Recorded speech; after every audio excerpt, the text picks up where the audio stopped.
Alright, good afternoon, guys. Welcome to Microsoft Flight Simulator. I'm Martin Wenzel. And we got the service door sitting wide open there, waiting for the catering truck. Anyway, doing another couple flights, hopefully, here, using a Sim Bit World, A Pilot's Life Chapter 2. Let's pop it up. You guys can see what I'm talking about. There it is. And we'll go to the schedule. So I picked out this schedule. Again, as I was saying at the end of the stream earlier this morning, I'm hoping they can add this in where you can select your beginning, your starting airport, and your final airport for a trip as like a base, right? And then it will build out a trip.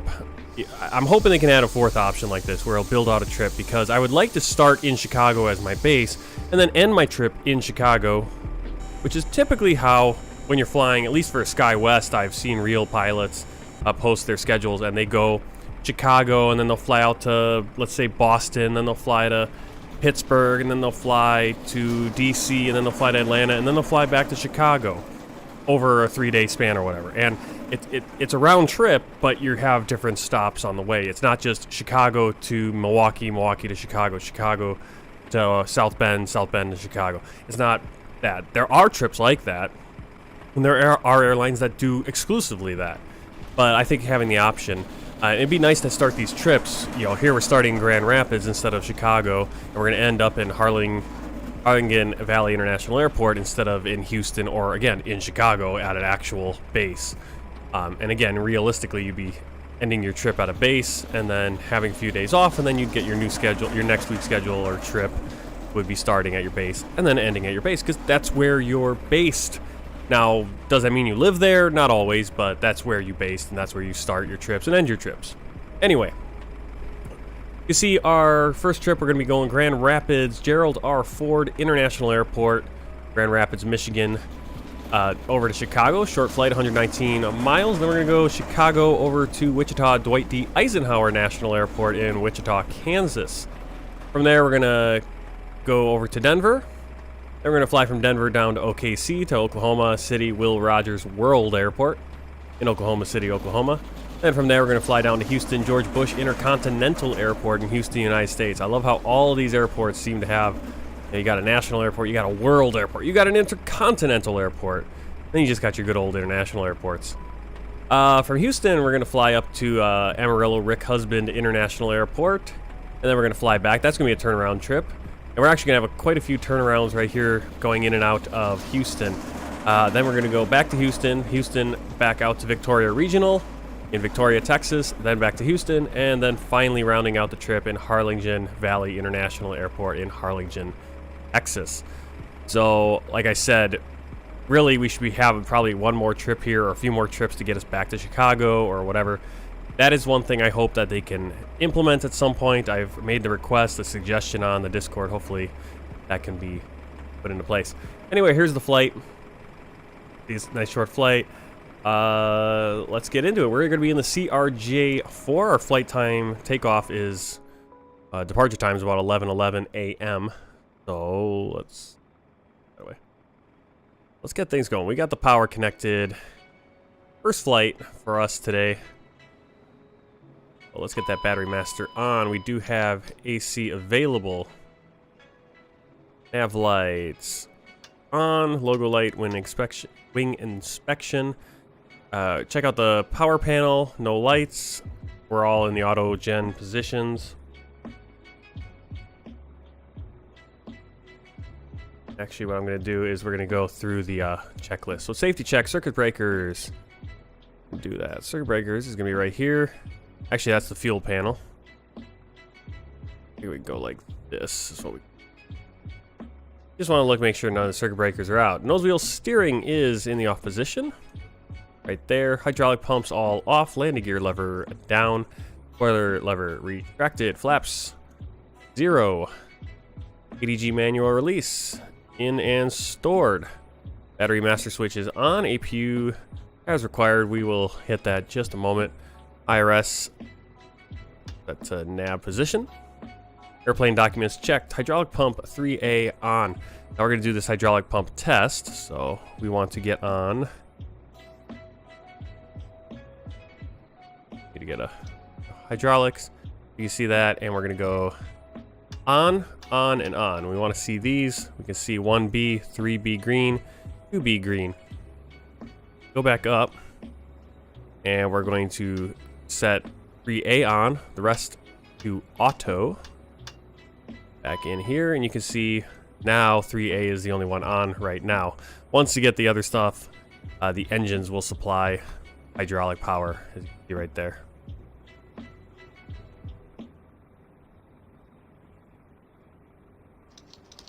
All right, continuing on FMS initialization, we will continue with FMS a little bit later. All right, pre-flight checks complete. Originating checklist number 1. Pre-flight checks complete. Audio warning panel normal. Where that is, I think that's up down here. Fire detection tests. We'll hit this button. We got all the lighting up. We also should, kind of went away already. But you can see we got the different warning lights. So that's complete. Lights checked. And I'll actually do a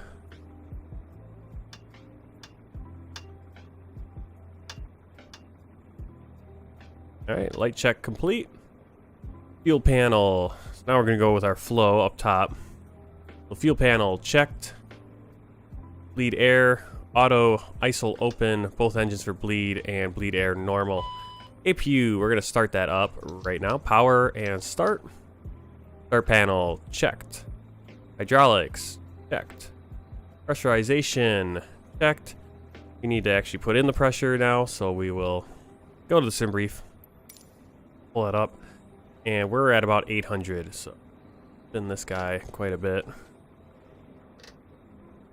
Down that page. 620, just a little bit. 40, 60, 80, 700, 20, 40, 60, 800. There you go. I got 800 for our pressurization. Back up top. And got the air conditioning. We're going to set these both on. And recirculating fan on. Air conditioning checked. Ice detection test.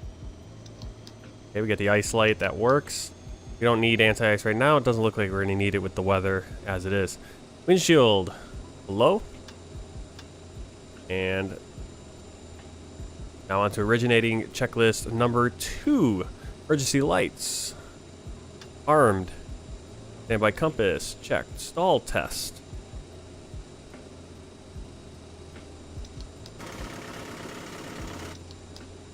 Alright, stall test complete. GPS or ground proximity warning system test. Now, I'm not sure where we actually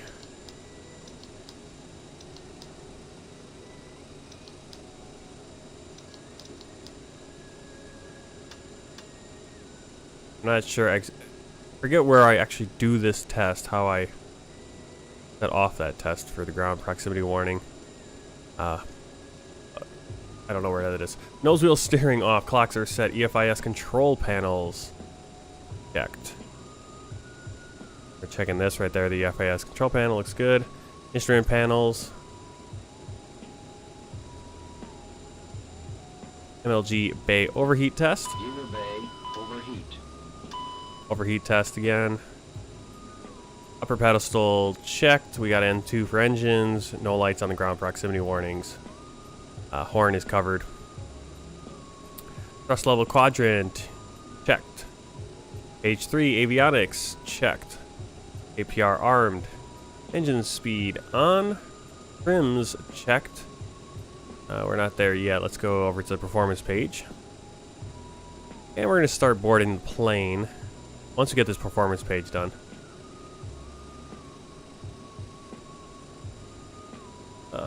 So payload, we got 57 passengers today.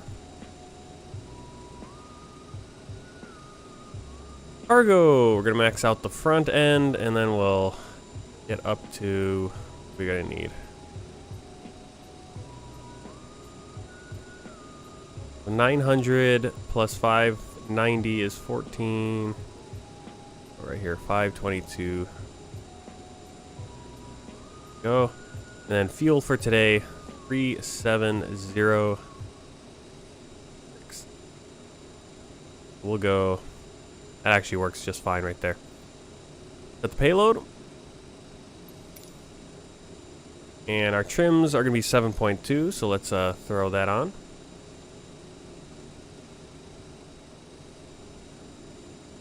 Let's go down here. Stab trim, mock trim, and yaw damper engaged. Lower pedestal. Turn on our standby radio, or radio to standby. Backup radio. Radar will do the test, and everything else basically what we need.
All right. Get the passengers loading on and get the show on the road.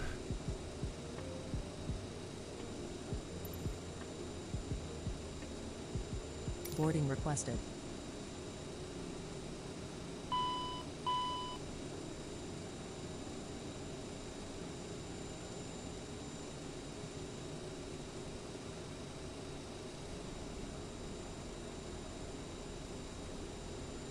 Bravo 3, request clearance to Chicago O'Hare with information Zulu.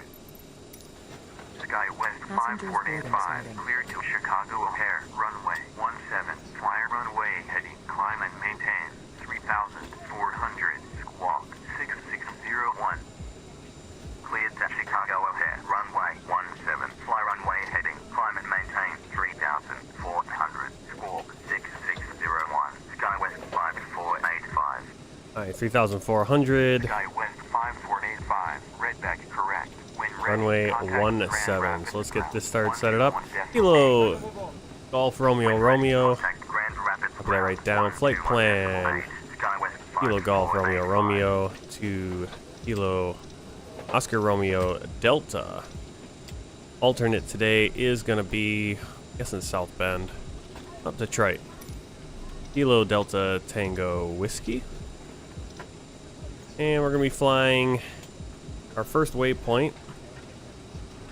Going to be into Walter.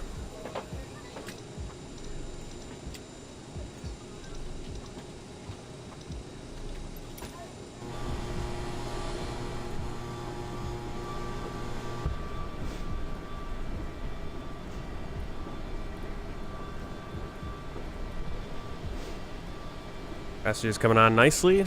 Everything seems to be working. We're going to continue on with our flight plan. Walter to Windy. Now, it has Windy to approach. We're going to skip that. In reality, we're still filed as that, but I've already adjusted the FS HUD ATC so that we're actually going to go from Windy and we're going to come down instead doing this. Here's the chart. You see, Windy, we're going to come all the way out and get to Bambi, and then we're going to have to turn all the way around, fly back, then come back. That doesn't make any sense. So the real-life flight I saw, they kind of got to Windy, kind of got to Fire, and then they kind of got directed down into this area. They just came down. Instead of going all the way west, then coming all the way east, then coming all the way back. It's just kind of a weird doesn't work that way. So we're just gonna go to windy, and then we'll probably either direct to Vogler or even direct right to Vinny, and then on in, and just skip the whole star. So I'll put this, I'll put the star in, but we will direct probably. We got windy, and that is all we need on that end. We're gonna departure arrival. We're doing runway 17, execute, and our arrival, as it said, we have windy. Windy 2 transition is windy. No.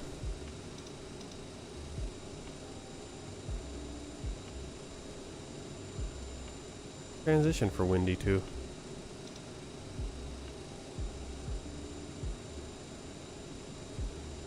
Is windy? Okay. Whatever.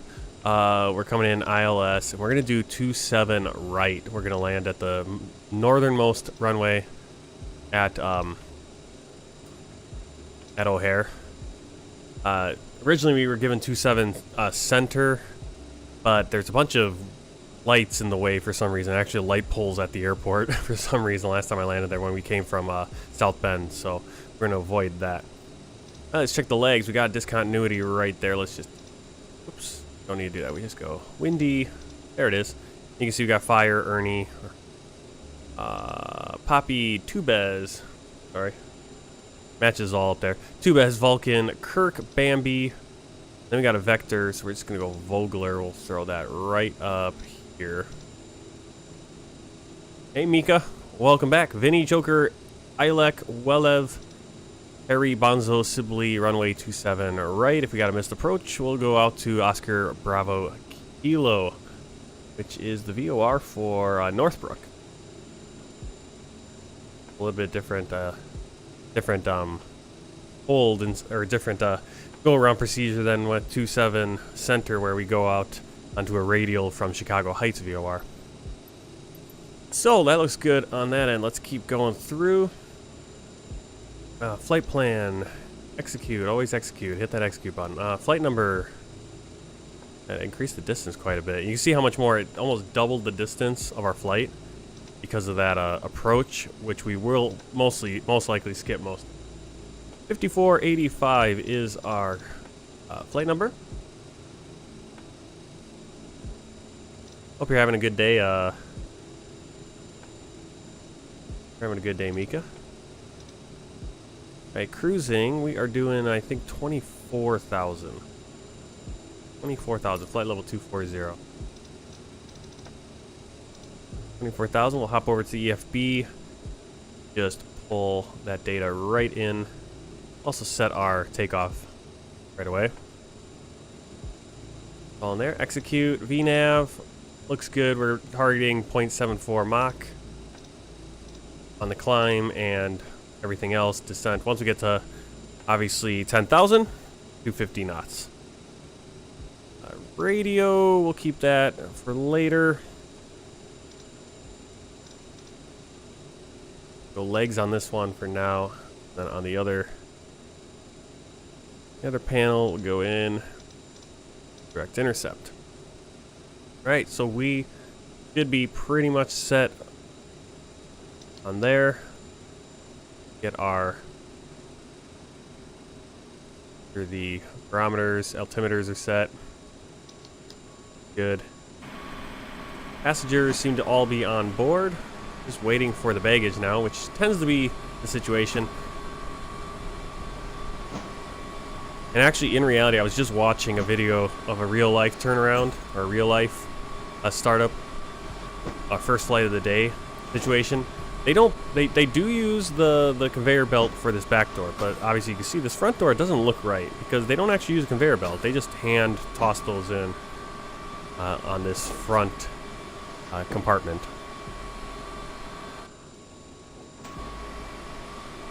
So not 100% accurate there.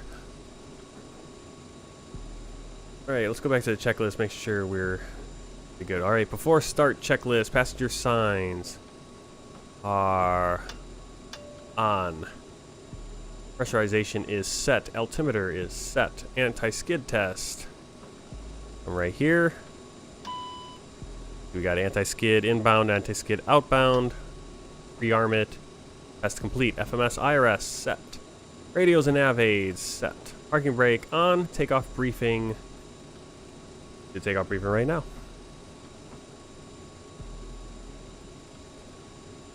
All right, so let's take a look at Gerald R. Ford here. We are taking off runway 17, so it's going to be a short taxi. We're going to push back, facing. We're just going to push straight back. Actually, we're going to push straight back far enough that then we'll take the turn here onto Victor. We'll then taxi via either Foxtrot or Bravo, and then in onto Bravo 5, and line up for runway 17. Once we depart 17, we will be on course heading 177. Let's set that. I'm going to set that in on the plane here, 177. We're going to fly runway heading, climbing to 3,400 feet. Basically, get to we have this VOR right here. We'll kind of surprised it's not actually a waypoint. We could put that in as a waypoint, but we'll fly out to there, and that's kind of where we'll start turning, or at a little bit before there, we'll be making our turn to get onto our course towards Walter. We're 26 miles out from Walter. Once we get to Walter, it'll be a 259 degree, 49 miles to windy. And then we'll be on the Windy 2 approach. Now, as I said, we're probably going to skip the Windy 2 approach. We're just going to go direct from Windy either out to Vogler or more than likely right to Vinny. And so let's take a look at where we need to be on each of these. So with Windy, we're going to be trying to see what we got here. Looks like our top is... I don't really have an altitude here. So our important altitude is going to be with Vinny. So Vinny, 9,000. So if we get to Windy, and then we go direct to Vinny, we need to get to 9,000, and then we're just going to step on in. 2,200 at Sibley, and we'll capture the glide slope right on in to 7 right. Once we get to Chicago, we are looking for, right now, we're planning on gate Echo 6, which is going to be quite a long taxi from 27 right. We'll get off at Charlie 1. We'll take Zulu all the way down. And then we'll either get Juliet or Tango, come in here, and likely come in Alpha 9, get into the Echo gates, and then we have Echo 6 right there. It'll be a little bit of a long taxi in O'Hare, but didn't have too many problems.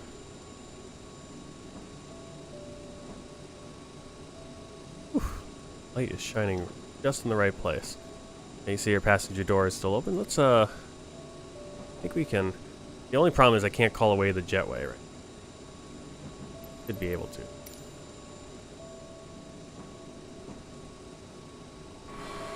Because in reality, we can't. In reality, you can't close the passenger door until the jetway pulls away. Okay, a few more pieces of luggage,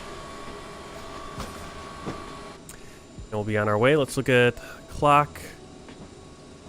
We're running 16 minutes.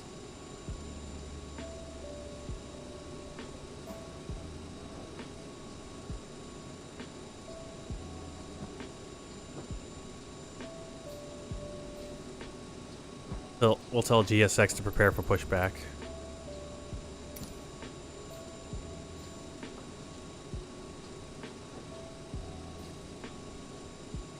What I'm also going to do is request my pushback, and then as soon as, before we've actually started pushing back and planning it, I'll ask for our taxi clearance too, so we know what direction, because especially, I mean, here it's pretty apparent where we're going to go, but at some airports, you could go either way.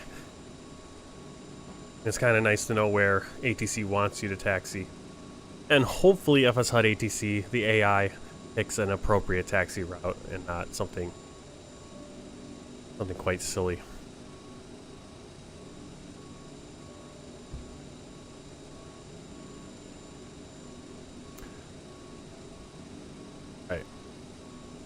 Got the APU.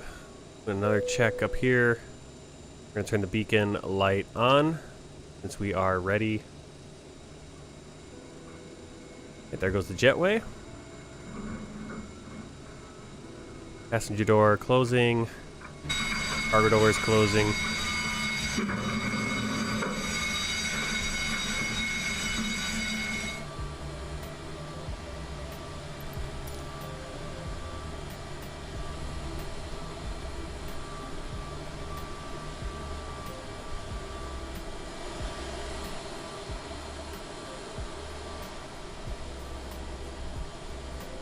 Hello, Captain. We are ready for pushback.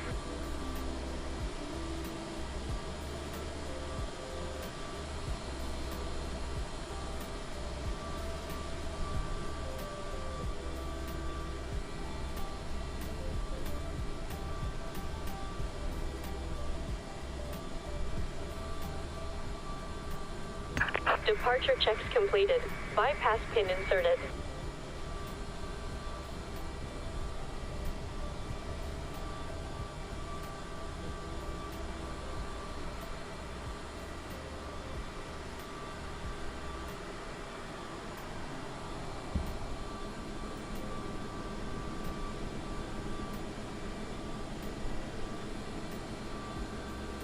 Locking gear.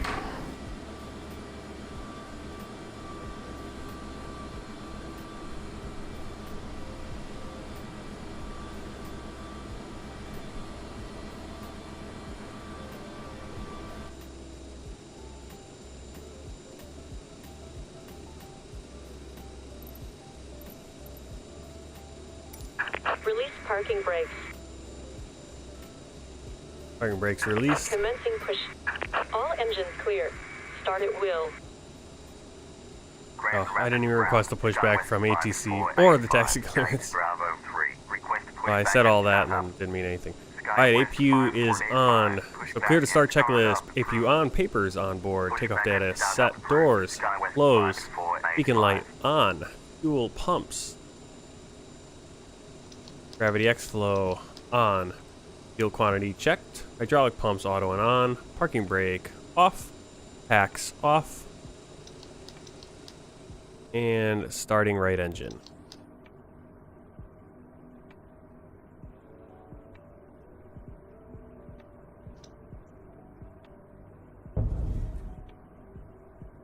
Heard that bang before.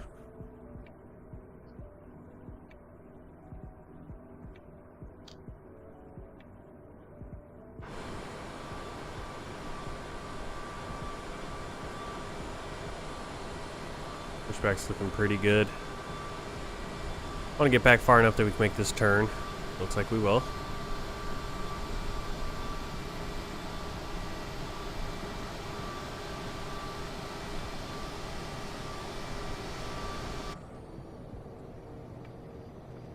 Set parking brakes. Parking brake set. Waiting your confirmation for a good engine start. We have a good engine start. We have a good engine start. You can Starting left engine. Ladies and gentlemen, please pay attention as we display the safety features and procedures of the aircraft in case of an emergency. During an emergency, please remain in your seats with your seatbelts fastened and your seats in the upright position. In case of a drop in cabin pressure, breathing masks will drop from the ceiling and should be placed over your head. If there is smoke in the cabin during the evacuation of the aircraft, the walkway emergency lights will display to the exits which are located here and here. Unlocking gear. In case of an extreme emergency landing, you'll be instructed to get into the brace position, which is executed by placing your head between your knees with your hands over your head.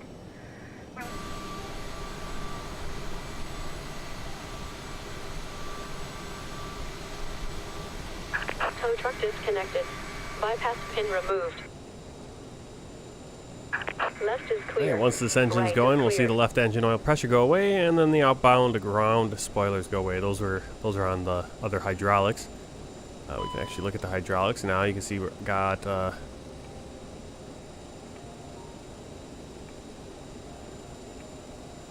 instead of it coming from 1B, 3B, and 2B, it's just coming right from the engines,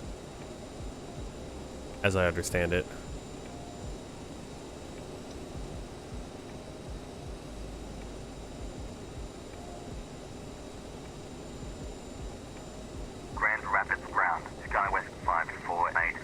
After start checklist. Gen 1 and 2 on. Ignition off. Left and right packs on. Runway 175 Victor, Bravo. Taxi Turn off the to holding APU. point, runway 17 via Victor, Bravo. SkyWest 5485. Probes on. APR tested and armed. Electrics checked. Rudder checked. Nose wheel steering armed. After start checklist complete. Taxi checklist. Flaps 8 degrees.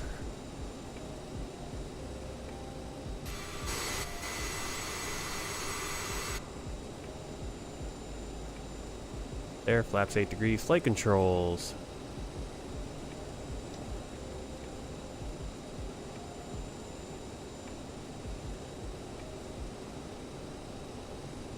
Trim and stab, green and set. Thrust reversers armed. Flight instruments, FMS, BTMS.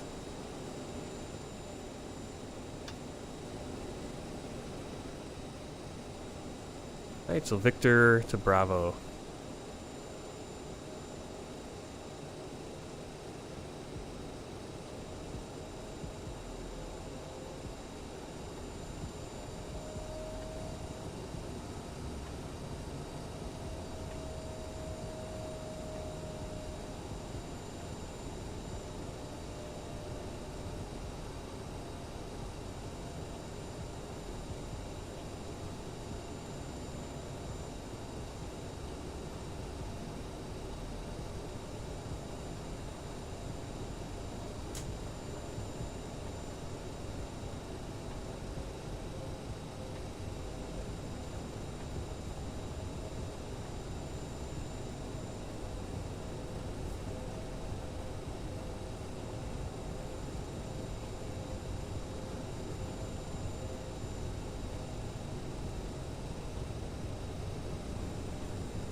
Hey Josephine. Good afternoon, how are you doing? Right here into Bravo.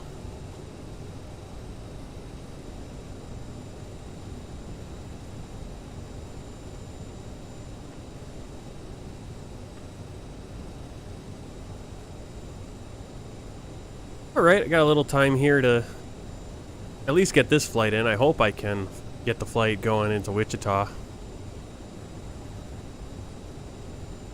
Seems like time flies. As soon as I start one of these flights, it takes a lot longer to get going than I always expect. All the way down, turn on to Bravo 5.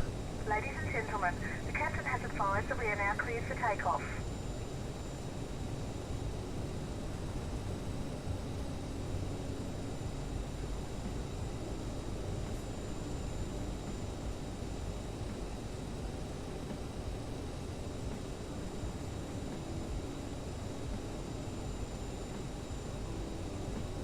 SkyWest 5485. Contact Grand Rapids Tower 135.65. Contact Grand Rapids Tower 135.65. SkyWest 5485. Alright, before takeoff checklist, lights and strobes as required. The strobe light on. Fuel cross flow off. Ignition as required. Flight attendant advised. Transponder on. Radar as required. It's on. CAS checked and cleared. Bugs review.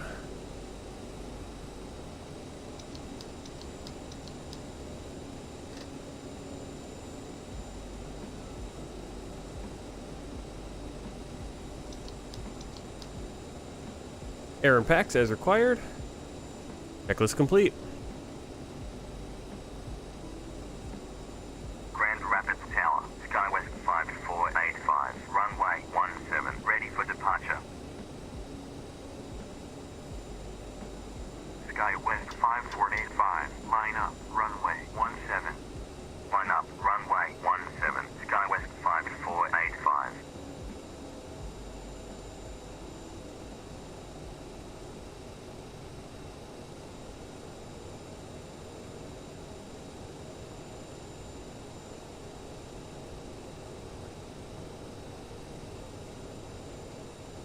Right, interesting that we got this runway because actually have a little bit more crosswind taking this one. About a 7 knot crosswind. So SkyWest not sure why I got this runway. At 7 knots. Runway 17. Cleared 26 for would have been takeoff. probably the better choice. Runway 17. Cleared for takeoff. SkyWest 5485. Okay, we're clear for takeoff.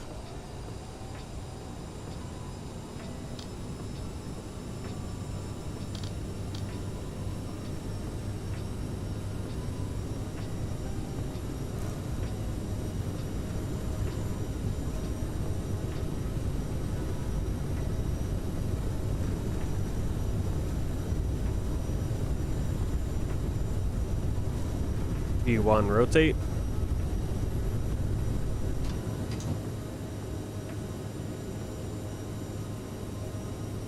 Positive rate, gear up.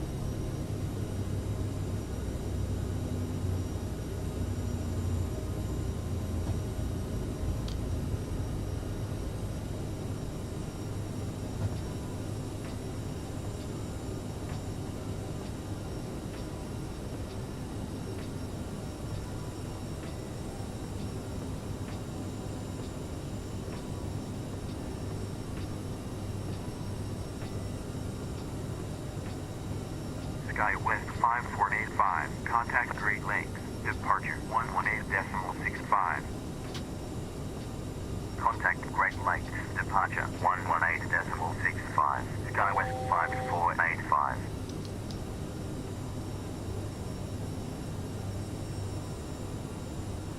Great Lakes departure. SkyWest 5485 at 3000. SkyWest 5485. Radar contact. Proceed direct filter. Continue climb. 5000. Altimeter 3036.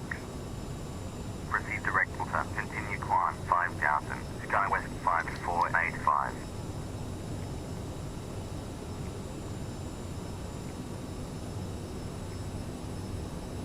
SkyWest 5485. Climb and maintain. 14,000. Contact Chicago Center. 128.5. Climb and maintain. 14,000. Contact Chicago Center. 128.5. SkyWest 5485. Contact Cleveland Center. 132.4. Chicago Center, SkyWest 5485 at 4,900, climbing 14,000. Maintain flight level 330. Contact the Cleveland Center 132.4. United 427. SkyWest 5485, radar contact, continue climb 14,000, altimeter 3036. Continue climb 14,000, SkyWest 5485. Brickyard 3713, proceed direct channel.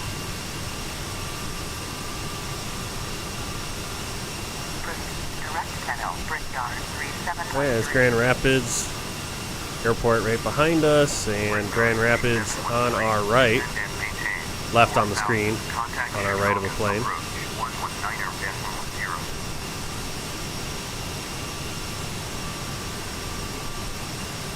Descend and maintain 4,000. Contact Chicago approach 119.0. Brickyard 3713.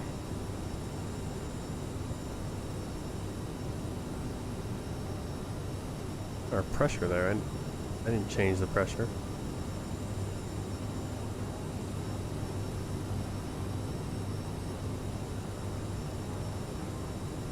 Okay, climb checklist, landing gear up, flaps up. Landing lights at 10,000, off. Fuel cross flow auto, APU and bleeds. That they're in the off position, or the bleeds are on for the engine. Plane passenger signs as required. Thrust reversers off. Check gas. Radar contact. No warnings. 2,800. Altimeter 3036.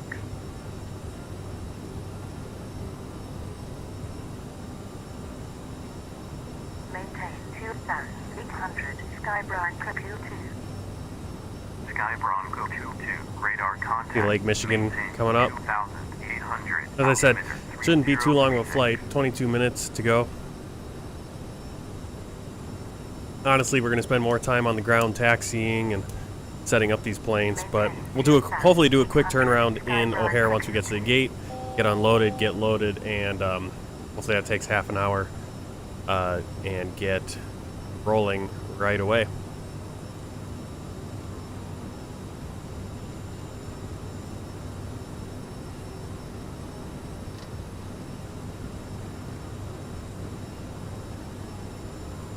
Coming up on flight level 140 or 14,000. We're not above the transition yet.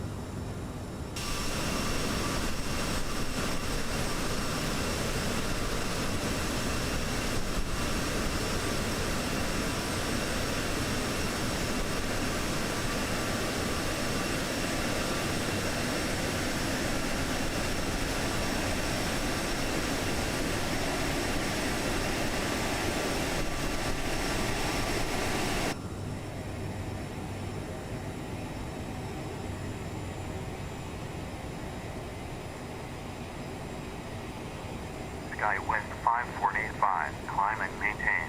Flight level 230.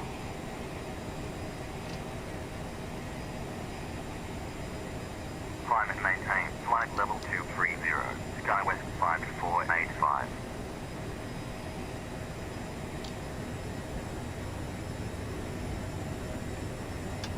Alright. We are still climbing, but I'll turn off the pretty stable. If anyone needs to take a quick run to the bathroom here, because we're going to be, like I said, 16 minutes. I mean, it's coming up fast, our approach.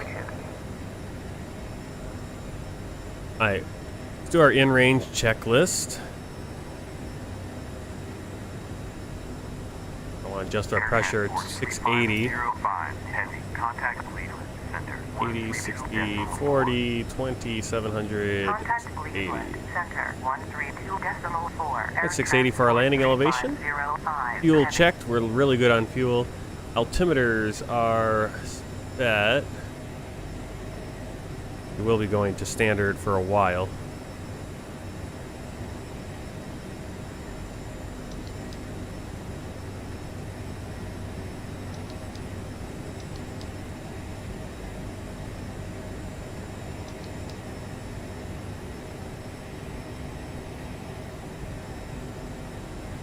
You need to check that setting. Is there a setting to link?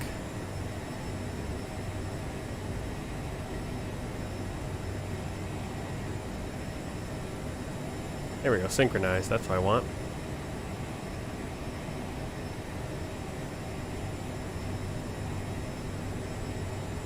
Be realistic. I didn't realize I had it on instant.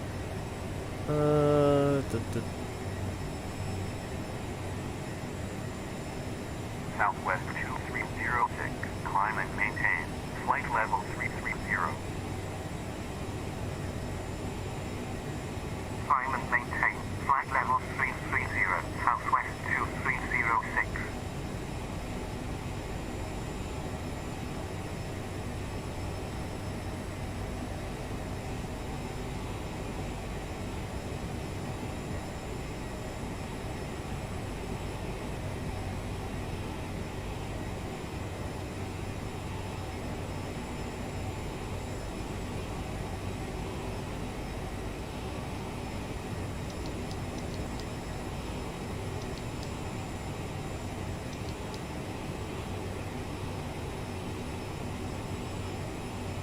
DAS is checked and cleared. Landing data. That. Approach briefing complete. Actually, not complete. Let's do a little briefing on it. Turn left to heading 176.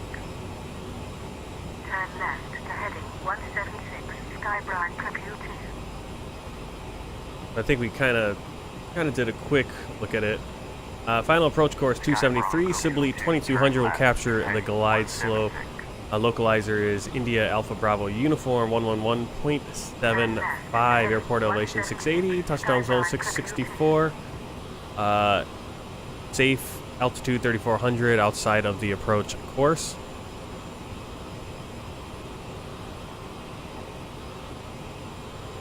Chicago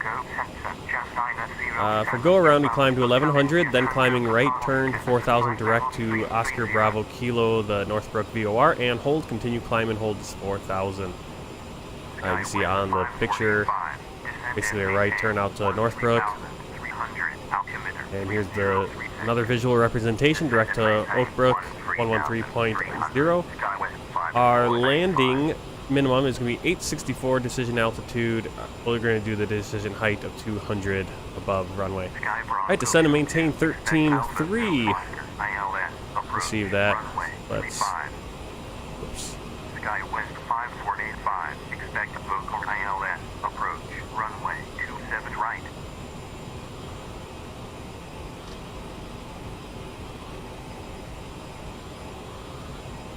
$13.5 and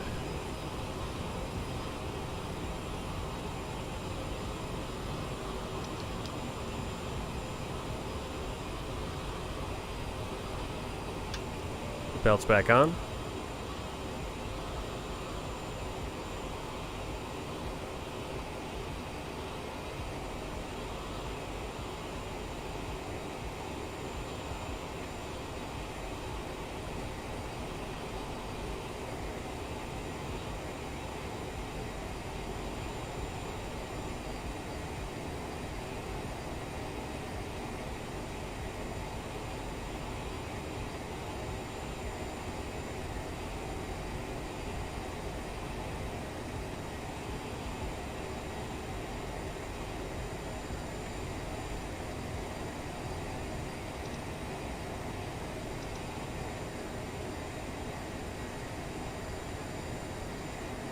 Expect vocal ILS, approach, runway 27 right, SkyWest 5485.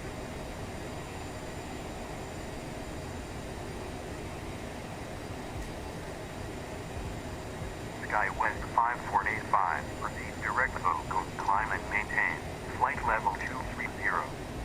Proceed direct vocal, climb and maintain, flight level 230, SkyWest 5485.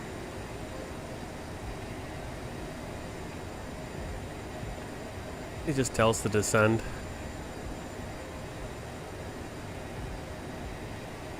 SkyWest 5485, descend and maintain 13,300, altimeter 3036.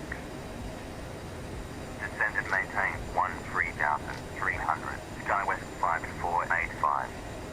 Expect Alpha 2 Oscar ILS approach. Alright, descending 13.3. Sky Bronco 22, expect Alpha 2 Oscar ILS, approach, runway 35. Oh, turn off the chart.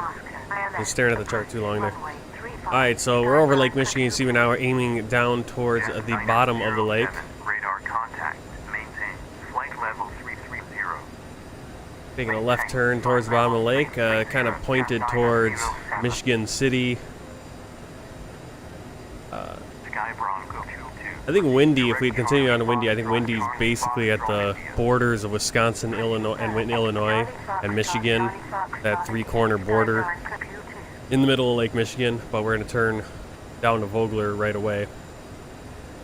Delta 1746, radar contact, expect Victor India Oscar ILS, approach, runway 26 left, report when ready for descent.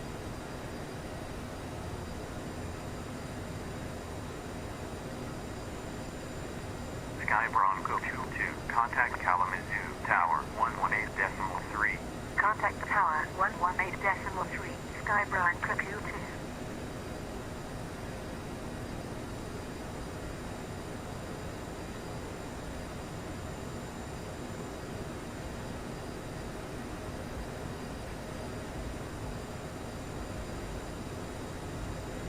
Alright, 30.36, 30.36, altimeter is set. 688, radar contact, proceed direct style, climb and maintain, flight level 200.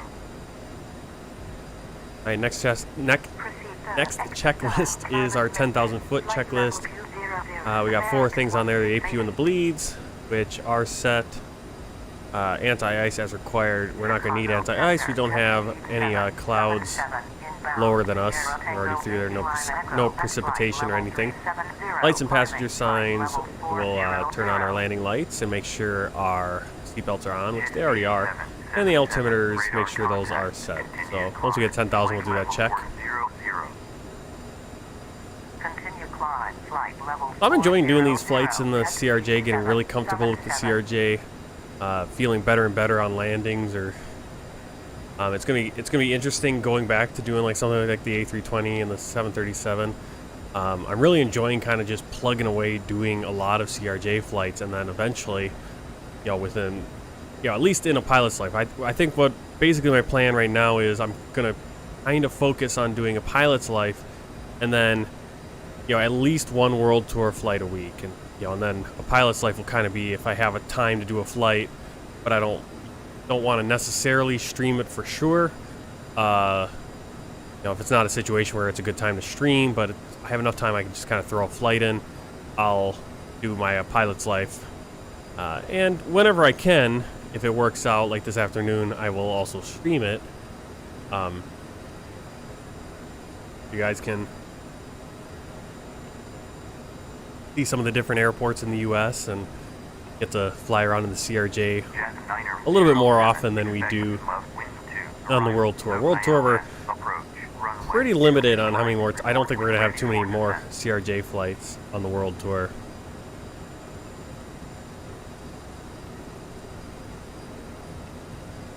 All right, coming up on Vogler in 3 minutes, 13 miles.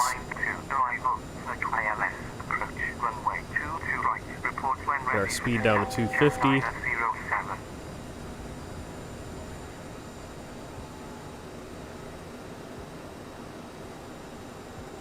Going up on 13,300 feet.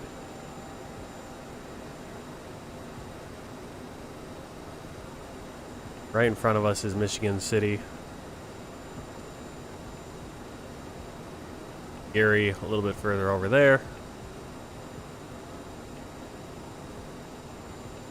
Michigan City, Indiana. Kind of making a flying relatively straight towards it. SkyWest 405. Not over there, just a little bit. Contact. Expect Victor India Oscar. ILS. Approach.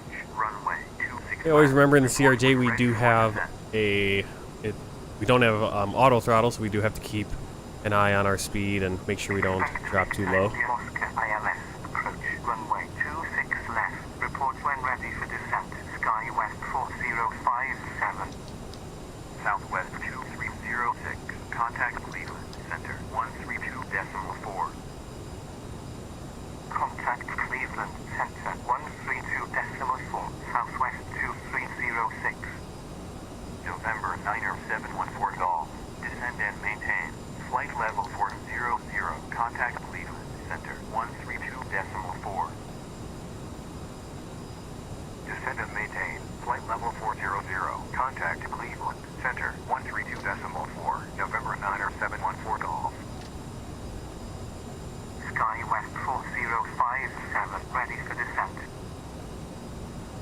November 312 November Charlie. Radar contact. Proceed direct with India Romeo Echo Pop. Climb and maintain 14,000 altimeter 3. Michigan City right there. Proceed X Whiskey India Romeo Echo Papa. Climb and maintain 14,000. November 312 November Charlie. Channel 907 ready for descent.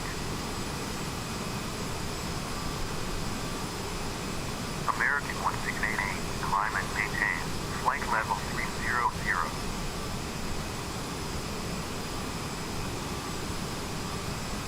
SkyWest 5485. Turn right to heading 284. Maintain 13,300.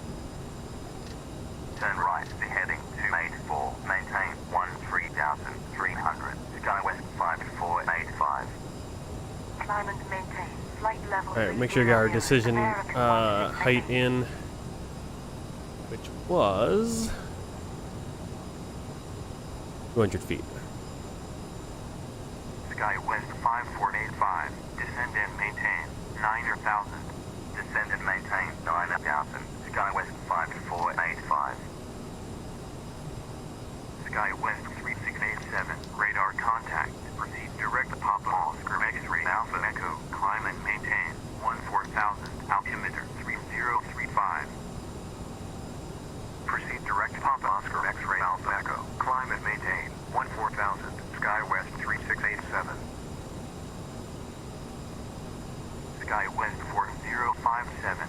Descend and maintain. Flight level 230. Descend and maintain. Flight level 230. SkyWest 4057. November 9er 741 Romeo. Radar contact. Maintain. Flight level 220.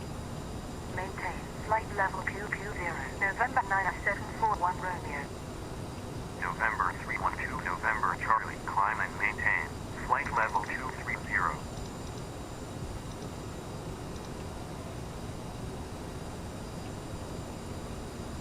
Climb and maintain. Flight level 230. November 312 November Charlie.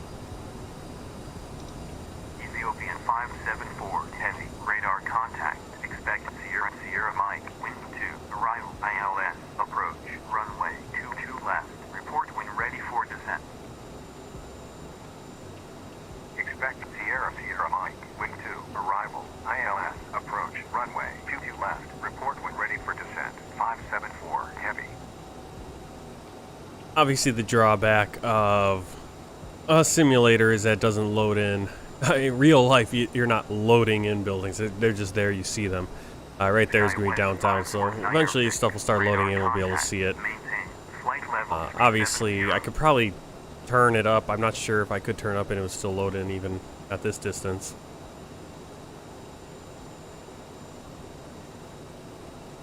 Maintain. Flight level 370. SkyWest. All right, we're just about crossing 10,000, so we're at 250 knots. Descend and maintain. And they've cleared us to 4,000. Approach 119.0. Hit or miss. I mean, overall, yeah, it's been pretty good.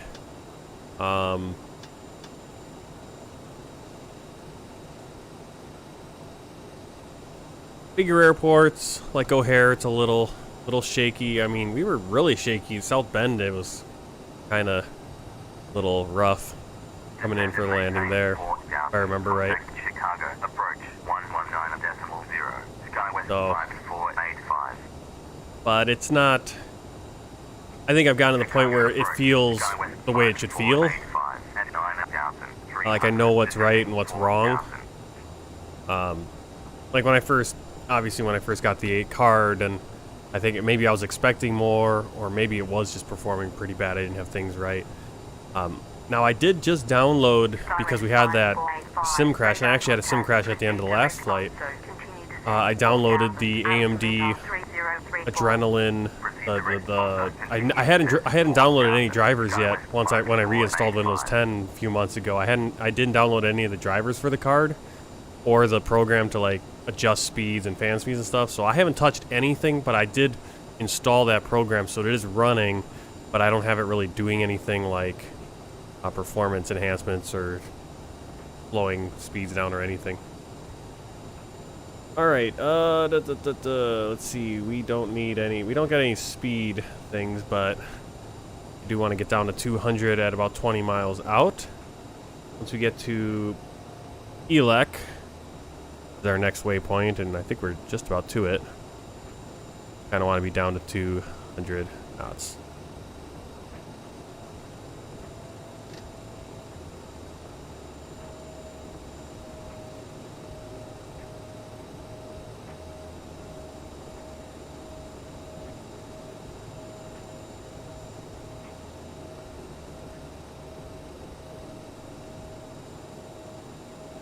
You can see some of the buildings kind of loading in. Again, how much they load in all depends on the internet speed too, from time to time.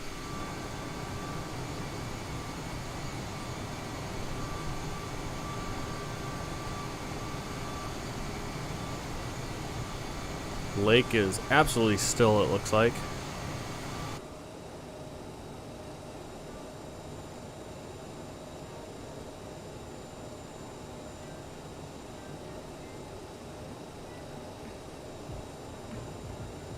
Right at Harry, we're going to want to get down to 160 knots. 15 nautical miles out.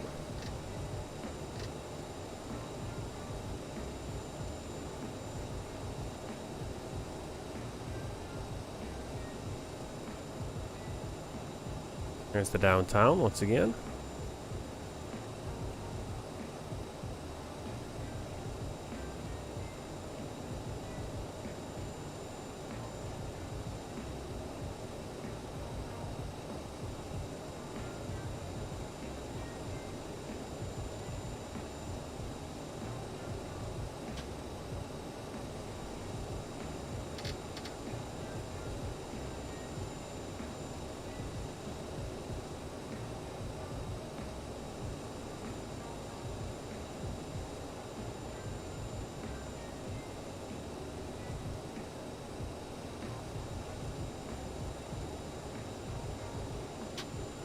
flaps 8. And once we get to 170, we'll go flaps 20. SkyWest 5485, descend and maintain 2,200. Descend and maintain 2,200. SkyWest 5485. SkyWest 5485, clear ILS, approach at 2,200, runway 27 right, report established on localizer. Cleared ILS, approach at 2,200, runway 27 right, report established on localizer, SkyWest 5485. You see the little blue diamond?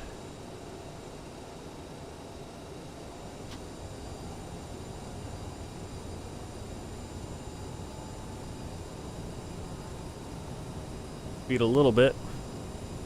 Too much. Want to be about 141 knots.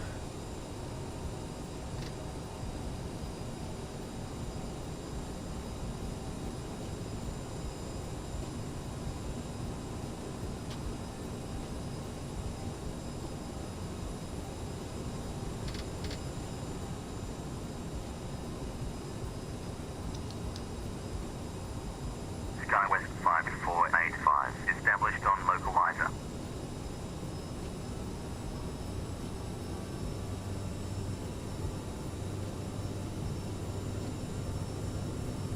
SkyWest 5485, contact Hotas Tower 119.62. Trying to find Wrigley Field.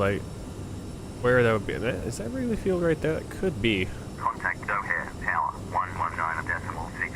SkyWest 5485. O'Hare Tower, SkyWest 5485. On final 27 right.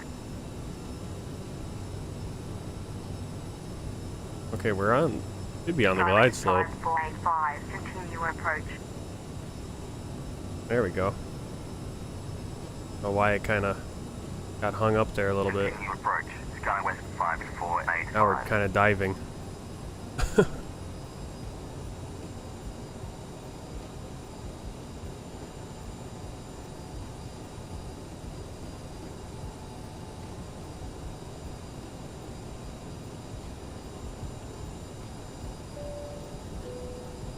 Ladies and gentlemen, we are about Yeah, that might have been Wrigley Field that I was looking at over there. We have stopped. Right there. Could be.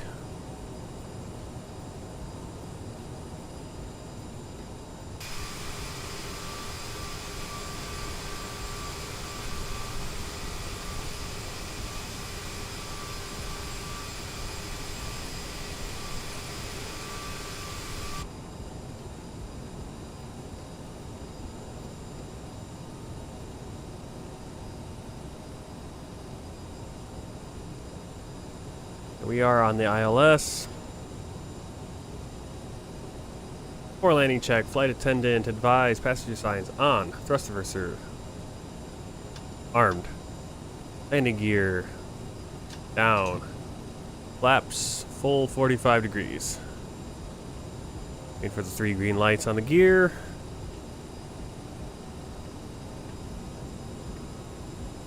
Losing. Find that speed.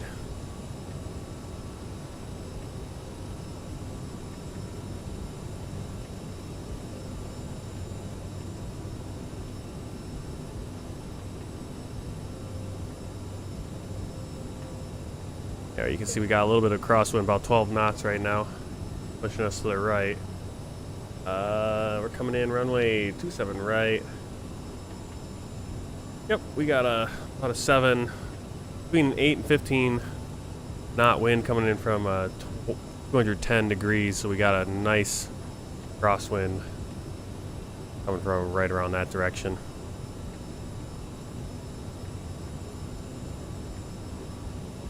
So we'll probably be taking off runway 22 left again, like we did going to Fort Dodge. We'll see if it's butter. I don't know if it'll be butter, but I'm hoping around 200 feet per minute or less. Last one, I think, when we landed in Fort Dodge, we were, what, 214? So I've been kind of hovering between the high 100s, low 200s. I figure that's a good spot to be. Yeah, so you can see the frames are kind of dropping a little bit coming into O'Hare. That's because O'Hare is such a big airport. There's so much photogrammetry around, and also we have a lot of planes loading in on the ground as well. SkyWest 5485, wind 210 degrees at 10 knots, clear to land. Alright, 27 right. autopilot disconnected. My controls. 27 right, SkyWest 5485. Southwest 2204, established on localizer. Southwest 2204, continue approach. Continue approach, Southwest 2204.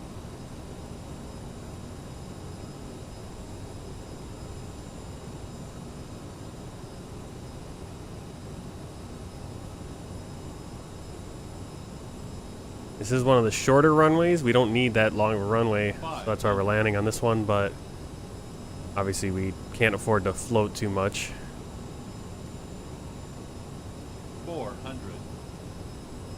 Sync rate.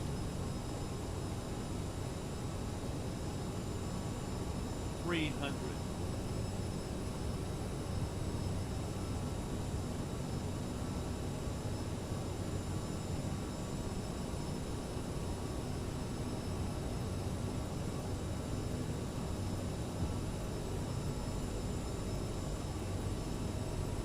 2 minimums. Continue. Minimums. Minimum 100. 50. 40. 30. 20. 10. SkyWest 5485, when vacated contact ground 118.05. When vacated, contact ground 118.05. SkyWest 5485. O'Hare Tower, Ethiopian 574, heavy. Final. Yeah, that was a... I for sure thought I was going to kind of bump that. Again, probably a firm landing. I didn't hear any clapping out back, but... Southwest 2204, wind also we didn't have any screams of terror, which is a good thing. Alright, so we're exiting here with Charlie 1. Brickyard 4263. O'Hare ground, SkyWest 5485. Runway vacated with Charlie 1. SkyWest 5485. Taxi to gate Echo 6. 5 Charlie 1. Charlie Zulu Golf. Foxtrot Hotel Tango Bravo Alpha 8 Alpha. Hold short of runway 27 center 09er center. Taxi to gate Echo 6 via Charlie 1 Charlie Zulu Golf Foxtrot Hotel Tango Bravo Alpha 8 Alpha. Hold short of runway 27 center 09er center. SkyWest 5485.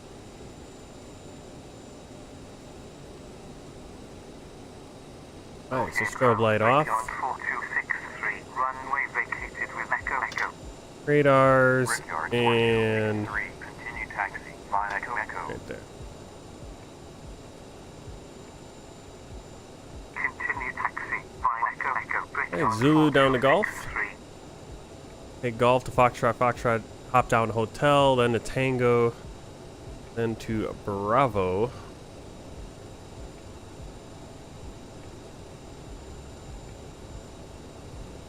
Alpha 8 and Alpha. Yep. Just like we kind of planned it out. I need to figure out how to have a pen that I can use, or a, well, like when I had a pen that I would write down my taxi route, but it would also be kind of cool to be able to kind of just draw it on the map. But I don't have that set up or know how to set that up yet. And then Elisha took my pen that I was using for my scratch pad and everything.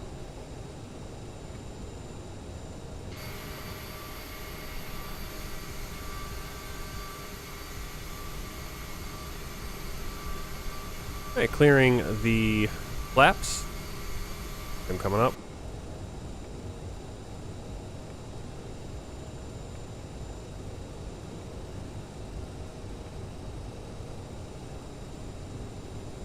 Right after landing, checklist, APU. On.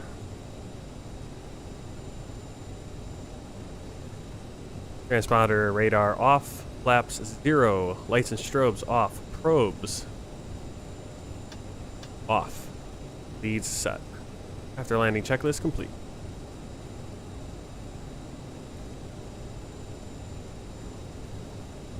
Going about O'Hare ground. 20 knots right now. 574 heavy. Runway vacated with Yankee 3.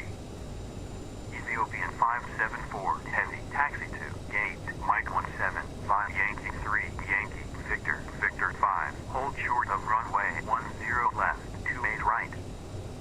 Taxi to gate. Mike 17. 5 Yankee 3. Yankee. Victor. Victor 5. Hold short of runway 10 left. 28 right. Ethiopian 5. Right now we're passing all the service centers for the different airlines, American Airlines, United. Their hangars where they do their service and all that.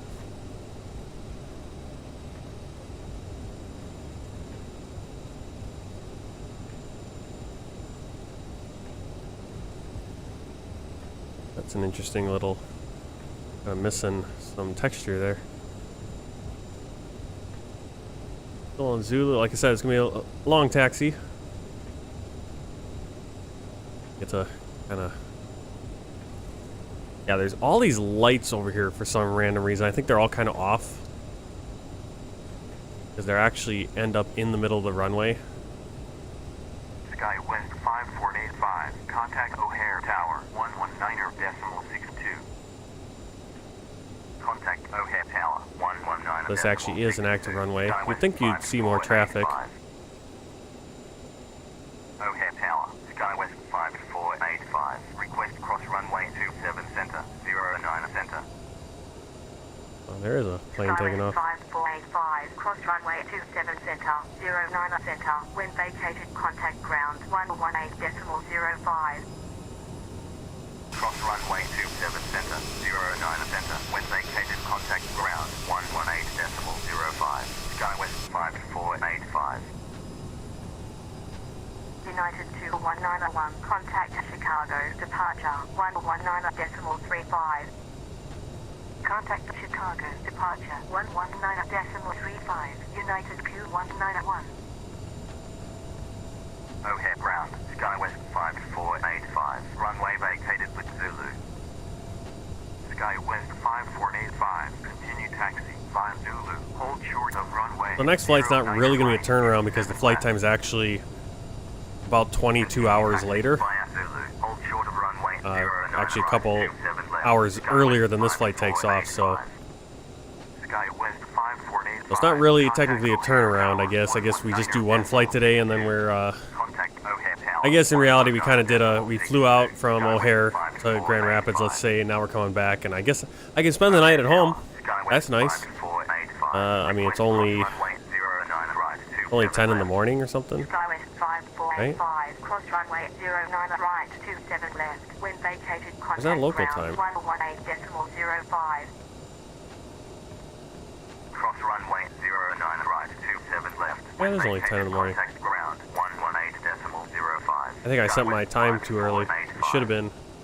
How did the time get knocked off like that? Flight should have been actually a little bit later. Oh, it was local. I set the time wrong. I set the time wrong in Grand Rapids Eastern time, and so they're only 4 hours behind Universal time, Zulu time, Greenwich Mean Time. That's why, because I was expecting to be landing, around noon because we were taking off about 11 in the morning. Well, it's 10:46, so I actually have the whole rest of the day, I suppose, here in a pilot's life. I can be able to go home, and especially since I live so close. Right.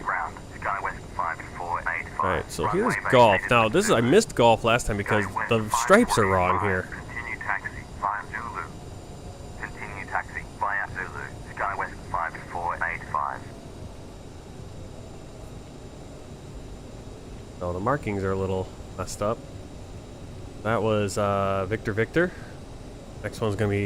Next right's gonna be Bravo, and then the second right will be Foxtrot. We're gonna jog down to Hotel, the next taxiway over.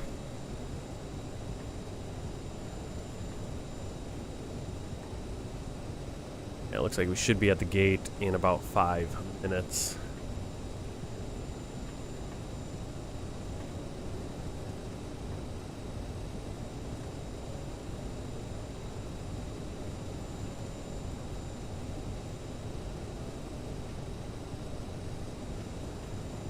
This right is Foxtrot, Foxtrot. Again, the markings leave a little bit to be desired out here. And we're just gonna jog right away. Hotel.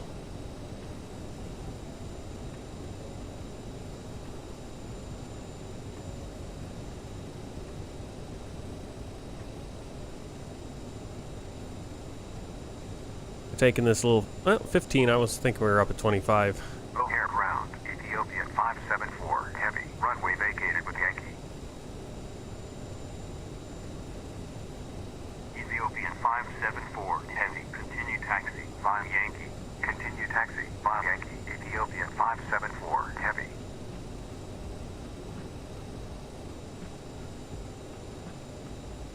Turn right there, that's Tango.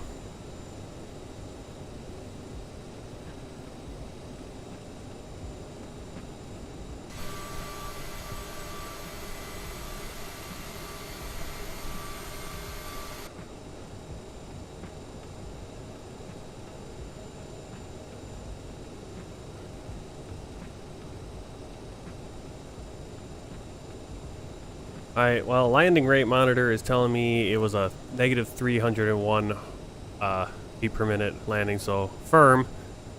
That's why we didn't get any cheers, because one of my firmer landings there, but we're kind of starting to float, so I had to get it down.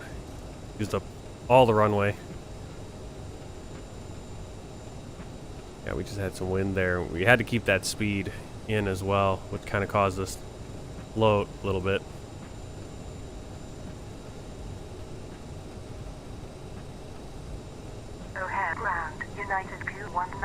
Alright, looking for Bravo. Push back and start up.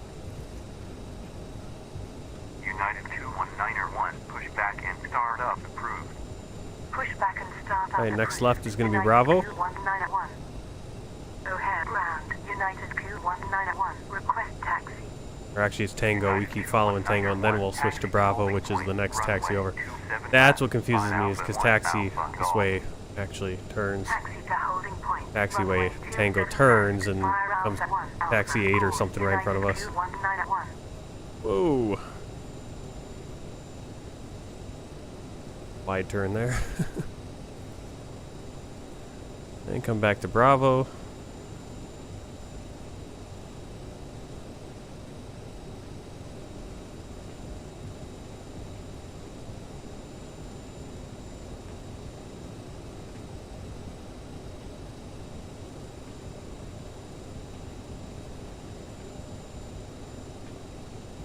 O'Hare ground, United Q191, gate, Charlie Q5, request push back and start up. O'Hare ground, American 2304, runway vacated with Yankee 3. American 2304, taxi to, gate, Mike 14, via Yankee 3, Yankee, Victor, Victor 5, hold short of runway 10 left, 28 right. Taxi to, gate, Mike 14, via Yankee 3, Yankee, Victor, Victor 5, hold short of runway 10 left, 28 right, American 2304. Maybe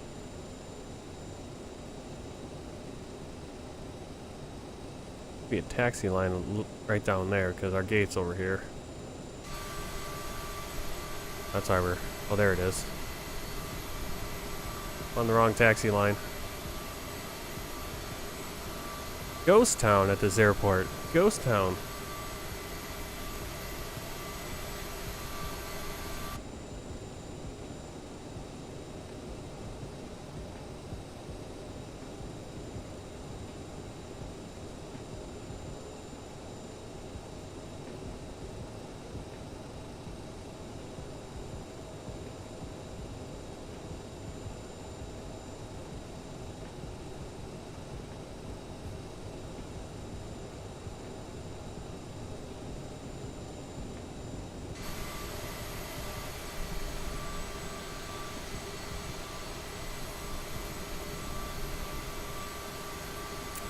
Right there, right as this taxi or little line comes in.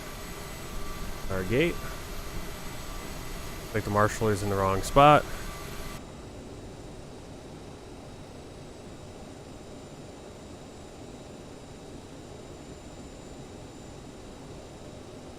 That's because I haven't adjusted these gates or anything. We're kind of doing the flights and what happens, what happens.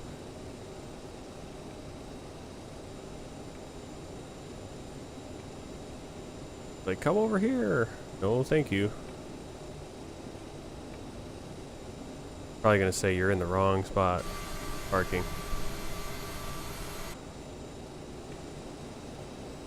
Hey, parking brake set.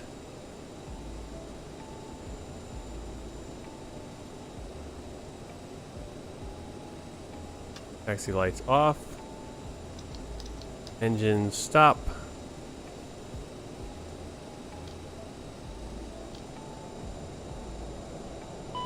Thrust reversers off. Alright, chocks and brakes. Parking brake set. We're gonna bring out the chocks. Electrics, we'll get the ground cart. Thrust levers shut off. Seat belts. Anti-ice off. Fuel pumps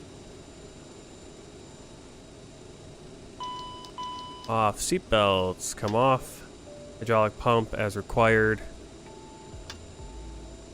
I'll actually switch these off. Beacon light can come off pretty soon. Nose wheel steering. There.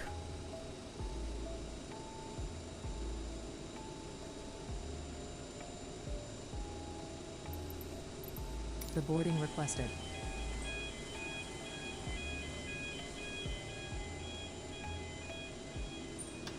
Beacon light off.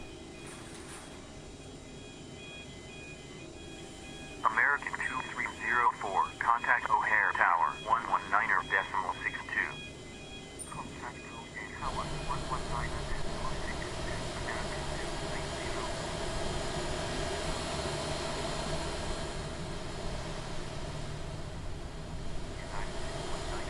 Contact O'Hare Tower, 119.62.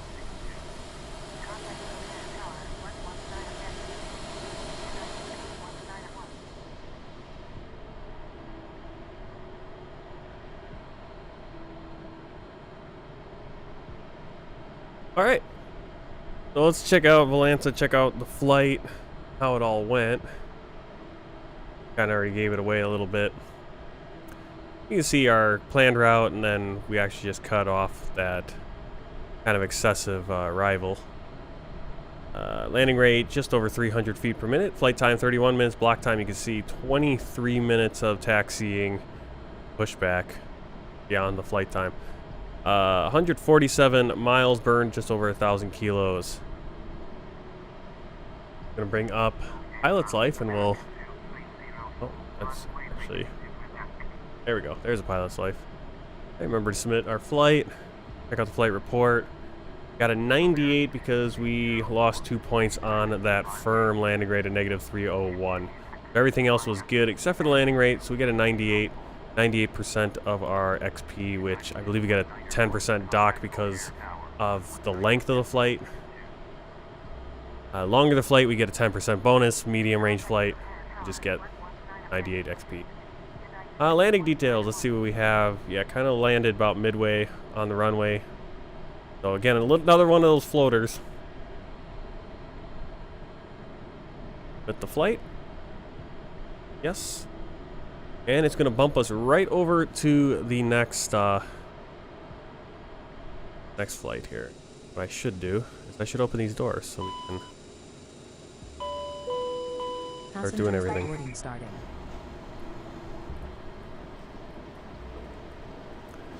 Alright, we're going to change the aircraft really quick. Back to the CRJ-7.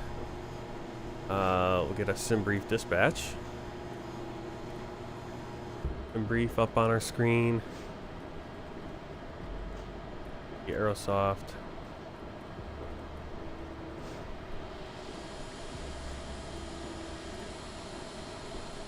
N789 Sierra Kilo. No freight. 2 hours 5 minutes, so a little bit longer flight this next one.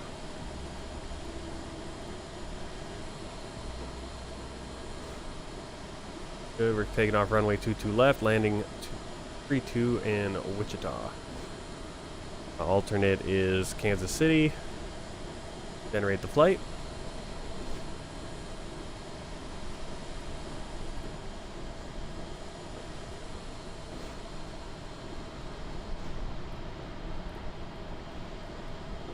Uh-oh, passengers are, gate's not perfect. We'll just go like that. Alright, so the next, technically it's not going to be a turnaround what we're doing because we'll start the plane in a turnaround state, but it won't be a turnaround for us because the flight time is actually pretty, we got here, it's at 14:56, so that's going to be a 9:56 in the morning, so which is actually earlier than time we have right now. So I'm gonna throw up an intermission screen just so I can step away for a few seconds. They're gonna finish doing whatever they're doing here. We'll kind of get the gate reset and everything, and we'll zip ahead to the next day, and we'll catch the next leg of this this trip. I will see you about 5 minutes. Just 5 minutes is all it's going to take.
All right, welcome back.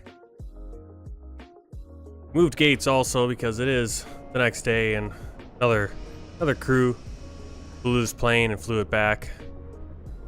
So we're over here now at gate F3. We can see we actually got quite a few more planes. Oh, I don't know why when we came in we had no planes, but there they are. Now it looks like we're at a proper airport. Let's get the jetway to come out.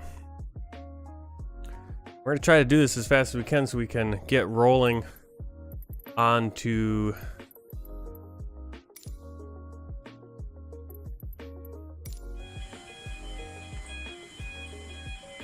Wichita as soon as possible.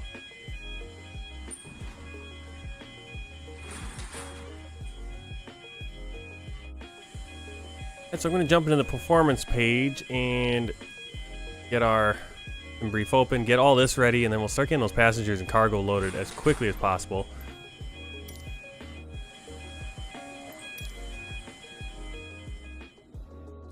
Alright, so we got 64 passengers on this flight down to Wichita.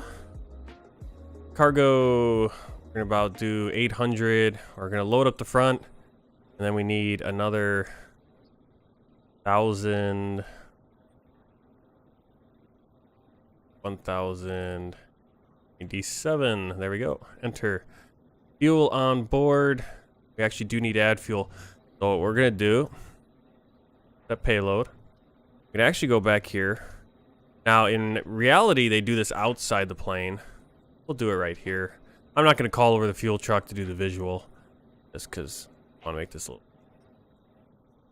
There we go. So we flip that on, and we're going to want to increase our quantity.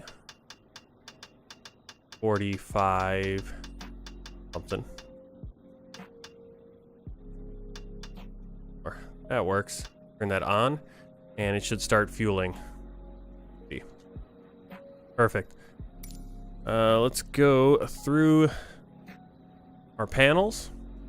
You got the AC in use, auto, nav light on, logo light on, wing inspection light on. Let's do hydraulics on, auto, auto, auto. Plane's already been flown today, so this isn't our first. We're going to open the ISOL. APU will start that up. And over here, cabin pressure, we need 680 for our takeoff. At 1,000. Actually, probably didn't need to adjust it at all because there it is, 680. What's wrong with the APU door? Did I just close it? There we go. Now we'll start. Here, disagree.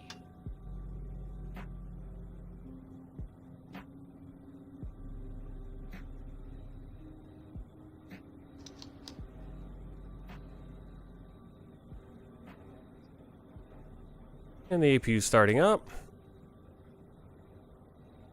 O'Hare ground, Southwest 2204, runway vacated with Alpha 1. Okay, set our pressure. Southwest Set our 04, taxi to gate, Mike 9, flight Alpha 1, Bravo, Alpha 2, Alpha, Golf, Golf 2, Bravo.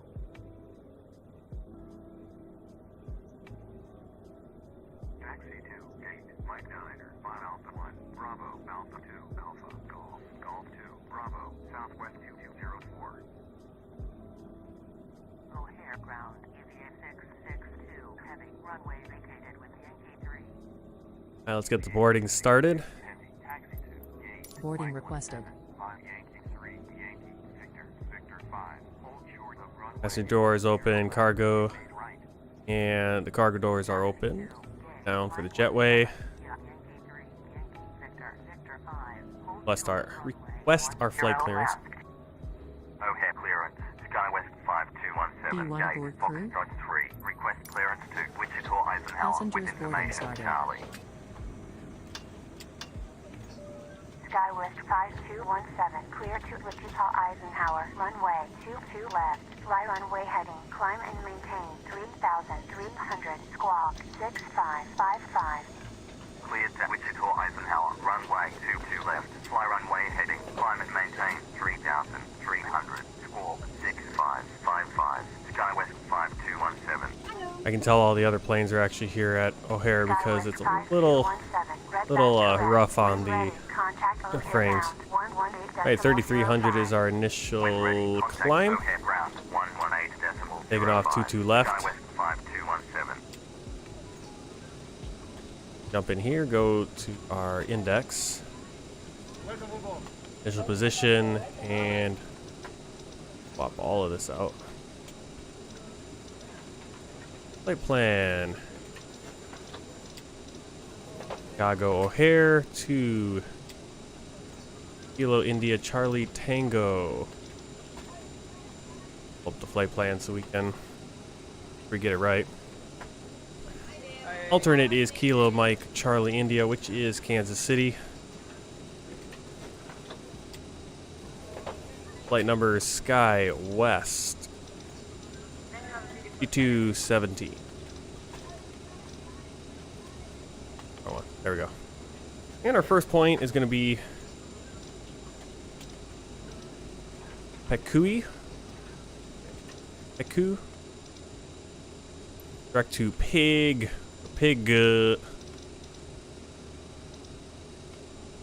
Wayne.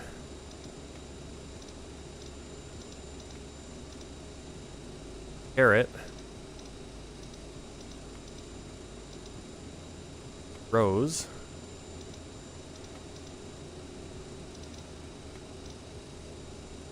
And the VOR for Kansas City. Next page. Direct to Casso.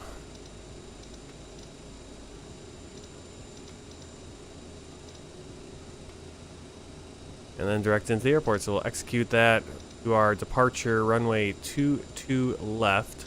The angled one. And if you ever fly past O'Hare, you see a lot of planes taking a lot of days. That's the takeoff runway.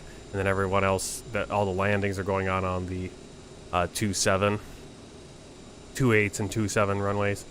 But typically the wind seems to always be better for taking off.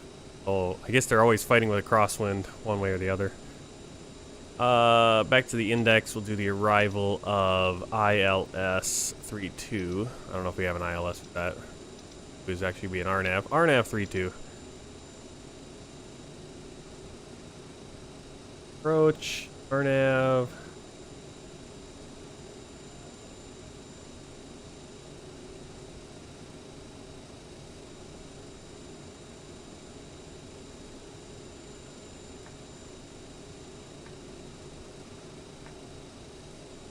BADEC for the transition. Execute.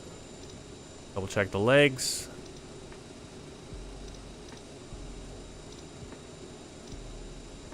Perfect. Execute. Always hit that execute. Some pilots, they won't hit that execute until they're all done with everything. I like to do it all the time because I always end up forgetting like the one last one that we really need to really concern ourselves with. Performance page. Our cruise is going to be 380, so again, high cruise.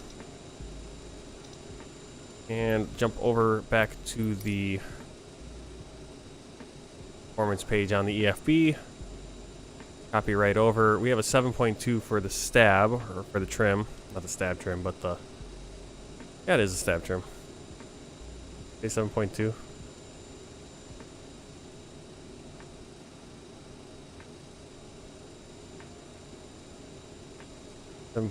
Perfect. We have our run or our takeoff set.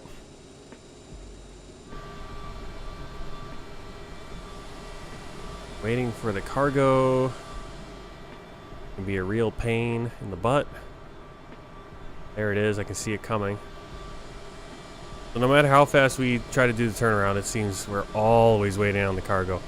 In reality, this is a much quicker process because they have that cargo is right there ready to go usually for this next flight. That is, GSX kind of slows things down. I'm not sure how slowed down we got because I think we started not doing too bad.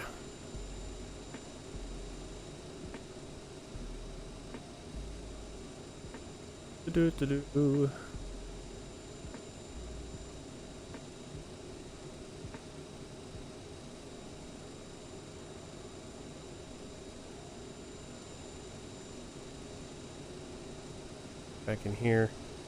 VNav, as typical, nothing to change on that. Radio, nothing to change there. The menu, that can stay the same, so we'll go with legs here. And on our display, we'll look for the direct intercept.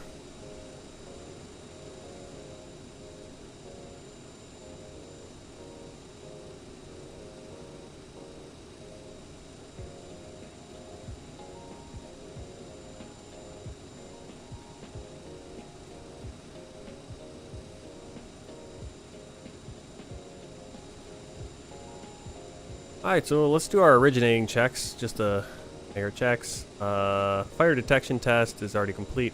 Lights checked. Fuel panel on our panel here. Fuel panel checked. Lead air panel, ISO open, checked. APU checked. Start panel checked. Hydraulics checked. Pressurization checked. Air condition check.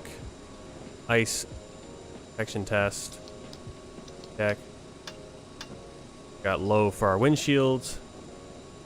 Originating check page 2. Emergency lights arm check. Standby compass checked. Stall test complete. Ground proximity warning test. We did it already. Or the last crew. Technically, I think every crew, when you get a new plane, you have to do all of these.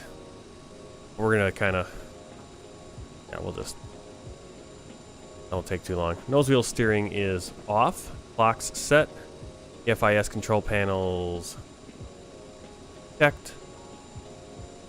Instrument panels checked. Overheat test. Inner bay checked. overheat. Upper pedestal is checked. No lights. Ground proximity. We got N1 for engines. And thrust lever is in the shutoff position. Page 3 avionics checked. APR armed. Engine speed on. Trims. Dab. Lock, and then the yaw damper engaged. Lower pedestal checked. We're in standby. Actually, this should be in standby as well. And radar will turn on once we're ready to go. Alright, before start checklist, passenger signs on, pressurization set, altimeter set. 30.31. Anti-skid test. Complete. MSIRS set. Radio nav aids set. Parking brake on. And let's do a quick takeoff briefing.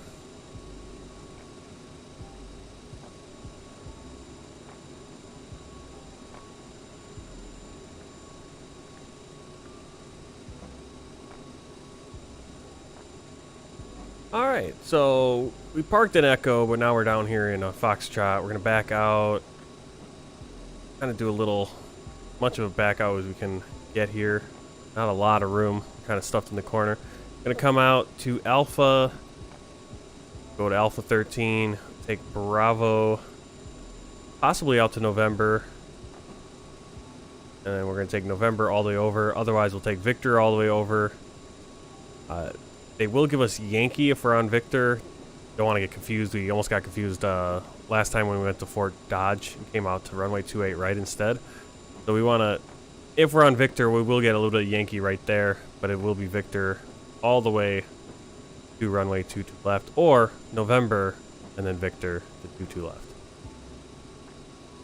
Once we take off, we're going to be on the runway heading of 25.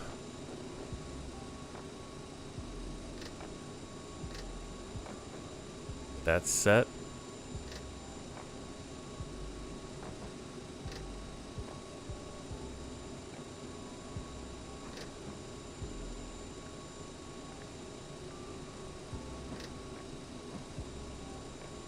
Alright, 225. Runway heading 225, we're going to climb to 3,300 feet. And then we will make our turn direct to Peku. Peku will go to Pig. Then Pig will be on a 247 course. Twain. Then a slight course 244 to Carrot. 247 to Rose. at 236 degrees to Kansas City VOR right there. Once we pass Kansas City, we'll be on a 237 course to Casso. At Casso, we will then have to vector. We'll basically have a direct here to Badak, and we'll come in for the Badak approach. We'll approach off of Badak. Usami, want to be at 3,600 feet. Budu, 3,100 feet, and that's where we'll capture, or we'll do the glide slope on in on the RNAV. You can see we have no ILS, we just have a localizer, which is 110.3. And we'll do more of a briefing for that as we get there. But first we're going to be pushed back so that we're facing south as much as we can.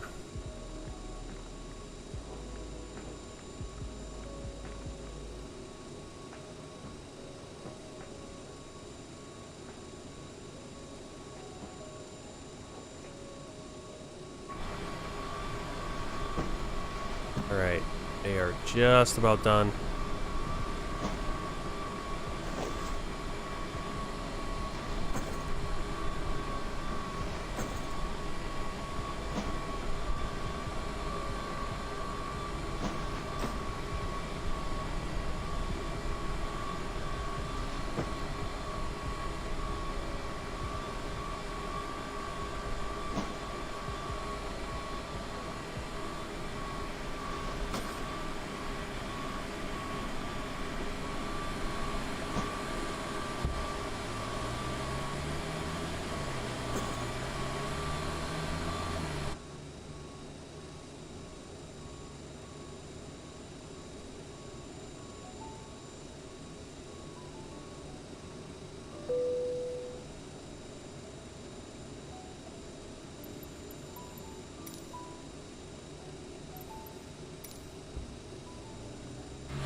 Hello, Captain.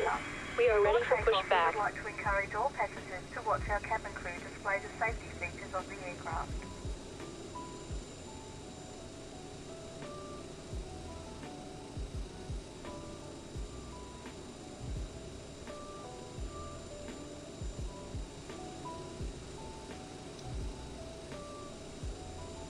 Departure checks completed. Bypass pin inserted.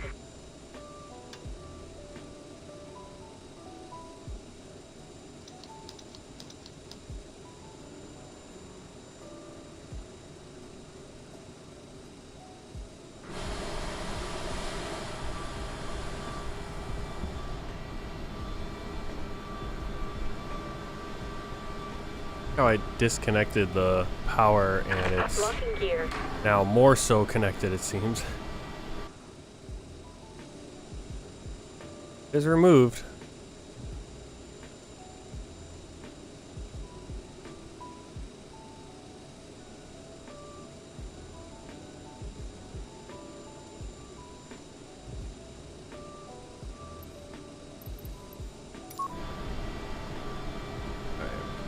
Quick edit here.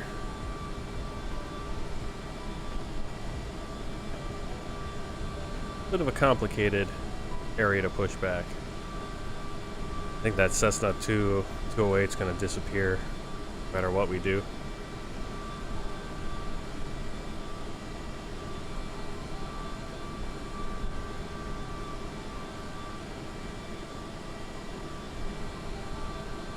Exiting from editing. Gotta do something like that. I don't want to get too complicated. I still got to kind of learn the different, there's like you can put different points and stuff in there.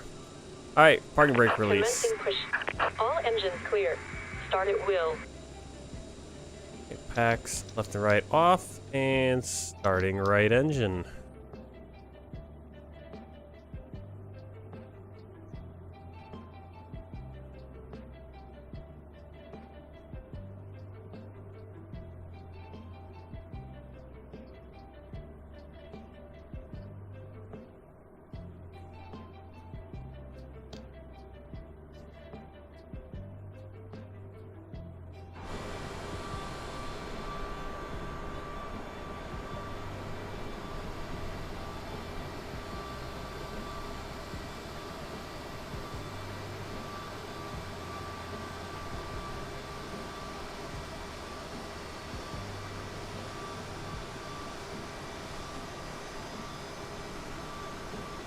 Whoa. Yeah, unfortunately, there's no real way to do, like, at least that I know how to have the tug pull you forward. Ladies and gentlemen, please pay attention as we display the safety features and procedures of the aircraft in case of an emergency. Waiting your confirmation for a good engine Please start. remain in your seats with your seatbelts fastened and your seats in the upright position. In case of a drop in cabin pressure, breathing masks will drop from the ceiling and should be placed over Cockpit to your ground. head. We have a good engine If there is start. smoke in the You can cabin during disconnect. the evacuation of the aircraft, the walkway emergency lights will display to the exits, which are located here and here. In case of an extreme emergency landing, you will be instructed to get into the brace position, which is executed by placing your head between your knees with your hands over your head. We would also like to remind you that you should turn off all electronic devices. We thank you for paying attention during this brief presentation. Unlocking gear. Probably ask for pushback and startup from the actual ATC. Request pushback and startup. SkyWest 5217, pushback and startup approved. Pushback and startup Tow truck disconnected. Bypass pin removed. Okay, ground. American Left is clear. Right is clear. American 21906, taxi to gate, Mike 7, flight Alpha 1, Bravo, Alpha 2, Alpha, Golf, Golf 2, Bravo, O'Hare ground, SkyWest 5217, request taxi. SkyWest 5217, taxi to holding point, runway 22 left, flight Alpha 12, Alpha, Alpha 14, Bravo, Foxtrot, November, Yankee, Victor. Taxi to holding point, runway 22 left, via Alpha 12, Alpha, Alpha 14, Bravo, Foxtrot, November, Yankee, Victor, SkyWest 5217. Taxi to gate, Mike 7, via Alpha 1, Bravo, Alpha 2, Alpha, Golf, Golf 2, Bravo, American 21906. Okay, ground, American 21906, runway vacated with Alpha 1. American 21906, taxi to gate, Mike 7, flight Alpha 1, Bravo, Alpha 2, Alright, taxi lights Alpha, on. Golf 2, Bravo. Taxi to The flaps gate, 8. Mike 7, flight Alpha 1, Bravo, Alpha 2, Alpha, Golf, Golf 2, Bravo, American 21906. Thrust reversers armed. November 940, November Kilo. Contact O'Hare Tower, 119.62. Contact O'Hare Tower, 119.62. November 940, November Kilo.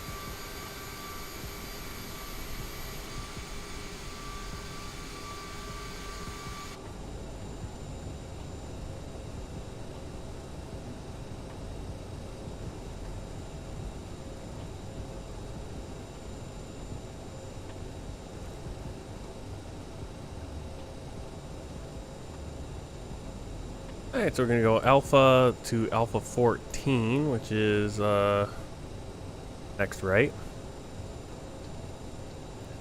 Take that to Bravo.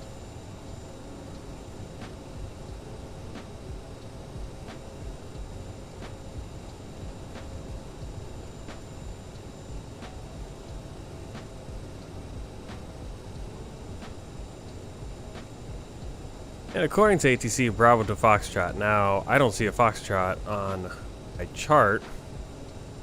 We'll kind of keep an eye out. In reality, it would just probably made sense to turn right there, Alpha 15. Maybe Alpha 15 was actually Foxtrot. The only thing that can make sense. We'll see, probably, we'll cut over here on Lima Lima instead. A lot of planes here. Rudder planes too. Bunch over at the international terminal, including a Ethiopian I can see.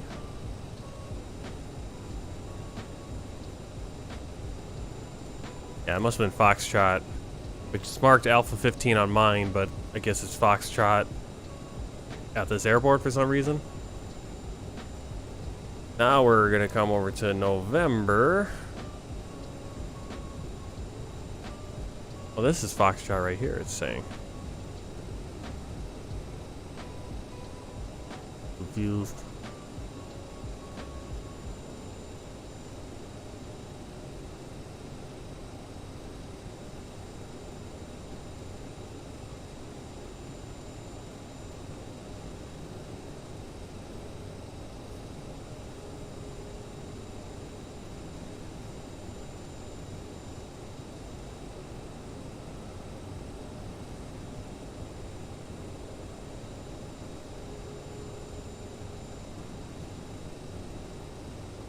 Good to see all the gates. A lot of the gates occupied. Good spread of domestic planes.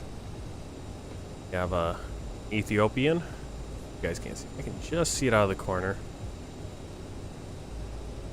There's the Ethiopian right there.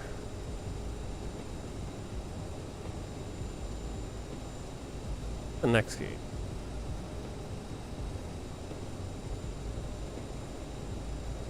That Eva Cargo, Eva Air. Pretty cool. Seems whenever I would drive past O'Hare, it would always be like the same planes just sitting there at the international terminal here. O'Hare ground, SkyWest 3634. As if they never left, they just sat there and lived there. Push back and start up. But I suppose I just ended up passing by and SkyWest 3634. Push back and start up. Approved. recency bias probably. Push back and start up. Approved. SkyWest 3634. Alright, so we're in November. They give us there's another one where it kind of throws a Yankee in there for a split second. I don't know why it does that, because Yankee's just literally crossing right here. Is Yankee, that line crossing us? I don't know why it tells us to go to Yankee at all. Holding point, runway 27 right, 5 Yankee, Delta, Charlie 3, Charlie, Mike 2, Mike. Taxi to holding point, runway 27 right, 5 Yankee, Delta, Even Charlie this. 3, Charlie, Ladies Mike and 2, gentlemen, Mike. the captain SkyWest advised that we are now clear 3634. for takeoff. O'Hare ground, Envoy 3446, runway vacant. Alright, here's Apollo 2. Victor. SkyWest 5217, contact O'Hare Tower 119.62. Oh, Contact O'Hare Tower. That was actually the entrance to the runway. 119.62. SkyWest 5217. I did something wrong there. Oops. Envoy 3446. Taxi to gate Kilo 12 5 Papa 2 Papa 6 Papa Echo Victor Alpha 18. Alright, lights and strobes as required. Fuel cross flow off. Runway 10 left. Mission as required. Flight attendant advised. Transponder on. Radar on. Gas checked and cleared. Bugs reviewed. Air and packs as required. Bravo, Alpha 17, Bravo, Alpha 17. Hold. O'Hare Tower. A lot of planes starting to move around, it looks like. Runway 22 left. Ready for At departure. least sounds like there's planes moving around. SkyWest 5217, line up, runway 22 left. Line up, runway 22 left. SkyWest 5217. Now, even though we did go over that, the runway entrance line there, it's a runway incursion, but we didn't cause anyone to have to go around because typically aren't planes landing.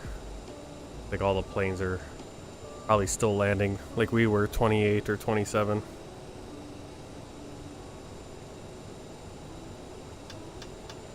Okay, landing lights on. SkyWest 5217, wind 210 degrees at 8 knots, runway 22 left, cleared for takeoff.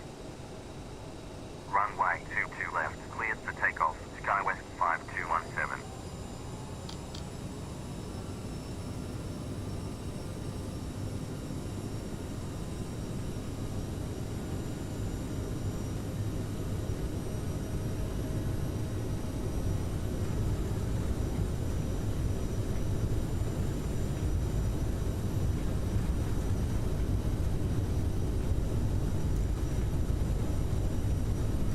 D1 rotate.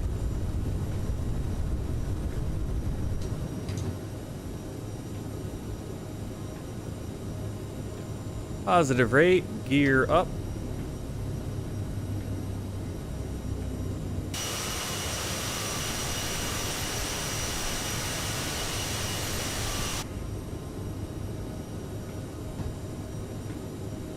Again, put the flight director on.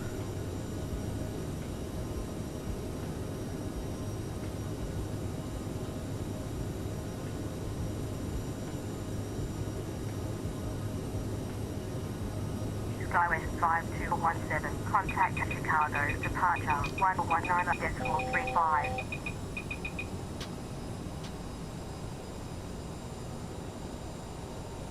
Contact Chicago, departure 119.35. SkyWest 5217. Chicago departure, SkyWest 5217 at 2,600, climbing 3,300.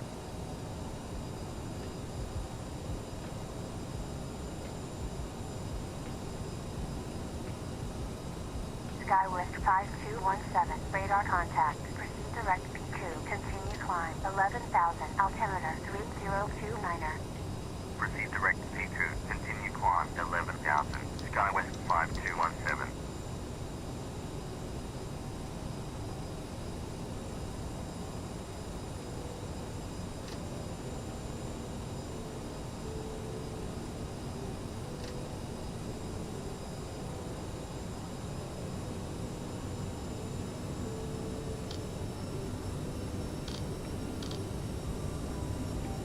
Climb into 11,000 feet.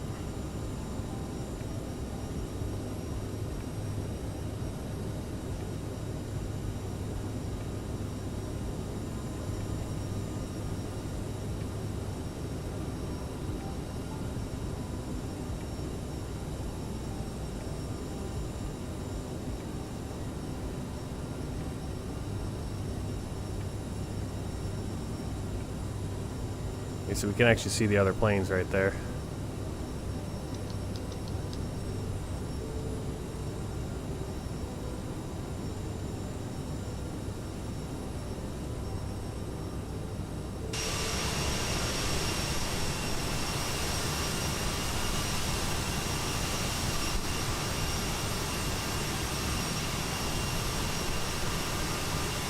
Looks familiar. I did this. I feel like I already did this departure.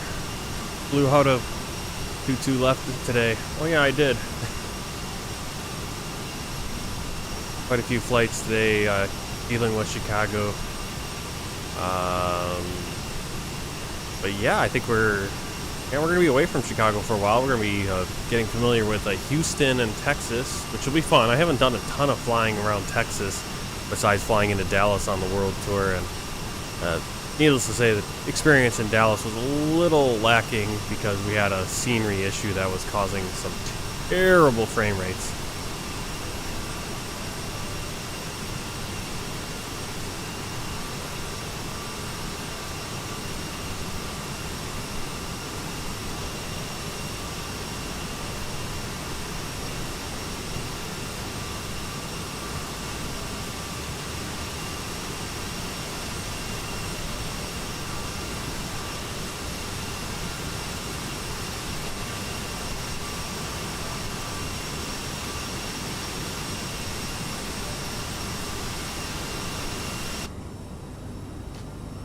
I'm gonna get dinged for having my landing lights on still. That's a point lost right there. Oh well.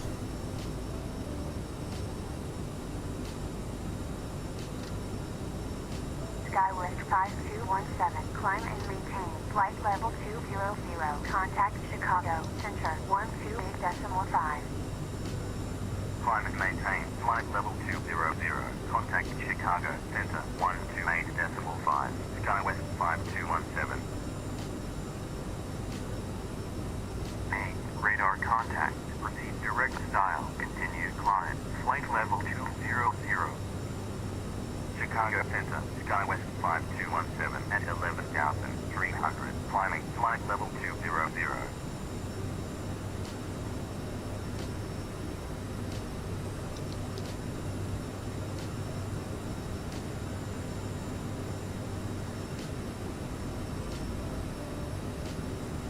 SkyWest 5217, radar contact. Continue climb. Flight level 200.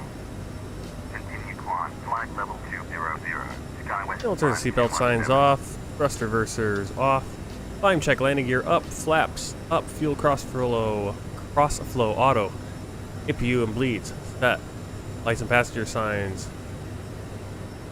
Landing lights off. Taxi light off. Proceed direct to Sierra Tango Yankee. Passenger light seatbelt sign off. Thrust reversers off. Gas checked and cleared. Climb check complete.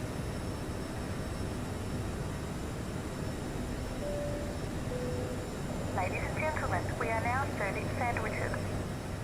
Oh, they're serving sandwiches. How nice of them. You could actually go for a sandwich.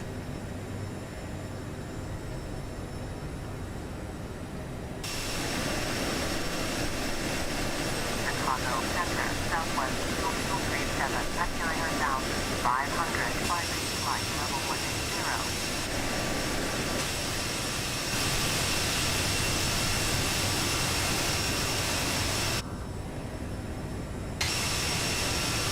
Southwest 2, radar contact. Continue climb. Flight level 180. Continue climb, flight level 180, Southwest 2237.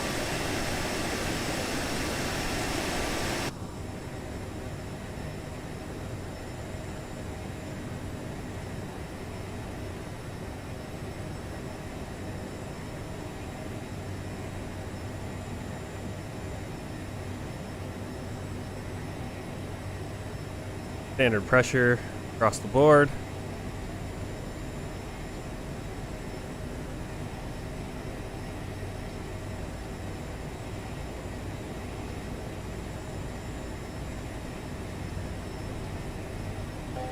I can just see, I believe that's going to be Rockford right there. Oh, nope, DeKalb.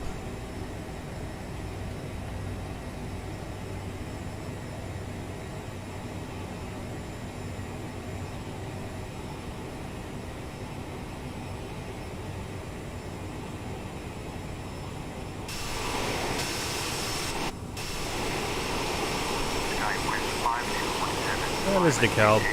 Flight level 290. Climb and maintain. Flight level 290. SkyWest 5217.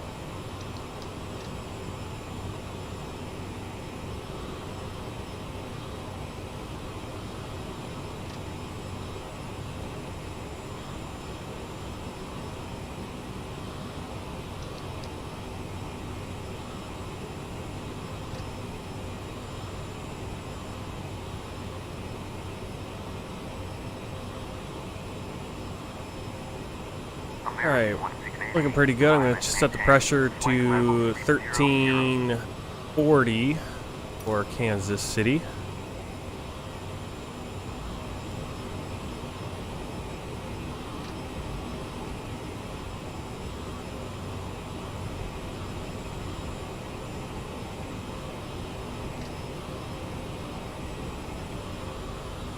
Right, 1340 landing elevation. We're good on the pressurization for Kansas City. Climb and maintain. Flight level 300. American 168. American 2119. Climb and maintain. Flight level 330. There we have Rochelle. Do the interchange between the Ronald Reagan Memorial Tollway, I believe is Interstate 88, and then going north-south is Interstate 39. Then 88 continues out. Goes past Ronald Reagan's, I believe where he was born. Why it's called Ronald Reagan Memorial Tollway. And that will be Dixon, which will be the next town right there. Ronald Reagan's, I believe where he was born. Let me just double check on that. President Ronald Reagan. He was, let's see, born Tampico, Illinois. I want to say that's near, though. Fix it.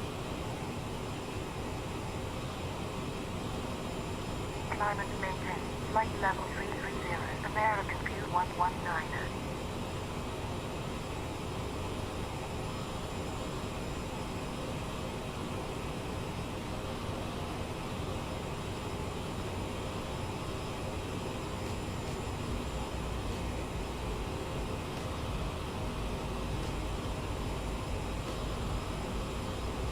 Okay, yeah, he attended Dixon High School. That's what it is.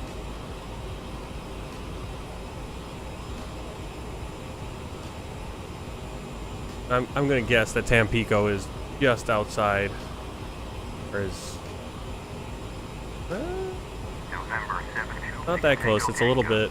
We actually off to our left. It's just a little spit of town. Climate maintained. Flight level 220, November 7 It's me over there somewhere, where he was actually born, but went to school in Dixon, which was on our right before.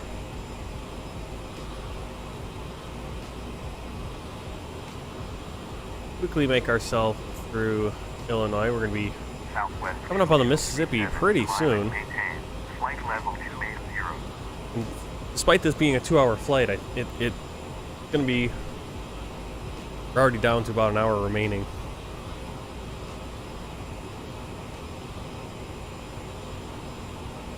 And again, passenger signs are off. Climate maintained. Flight level 280, Southwest 2237.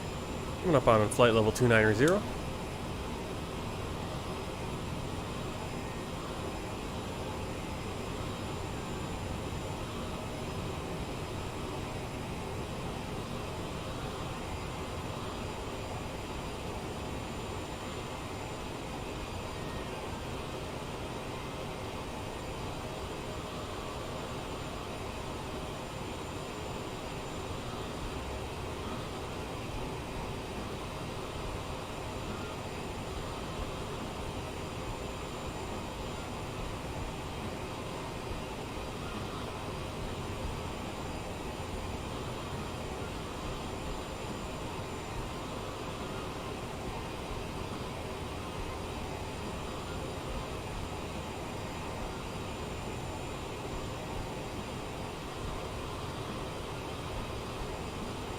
Chicago Center, United 2684, inbound token was 10,000, climbing 13,800.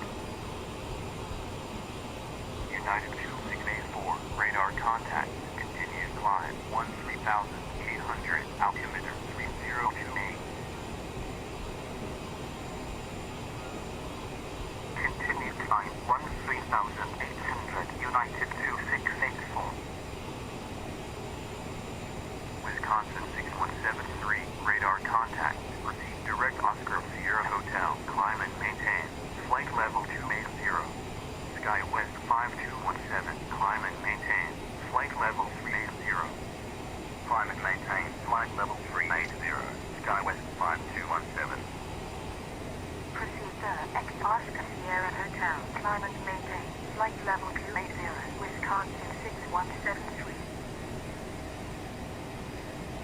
On Nippon 12, heavy, radar contact, expect climb at Yankee November, India, 37, arrival, ILS, approach, runway, 22 left, report when ready for descent.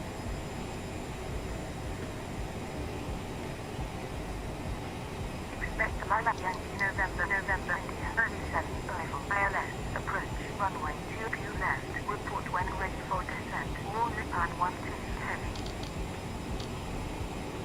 United 2312, heavy, radar contact, expect Hawk 67, arrival, local ILS, approach, runway, 28 right, report when ready for descent.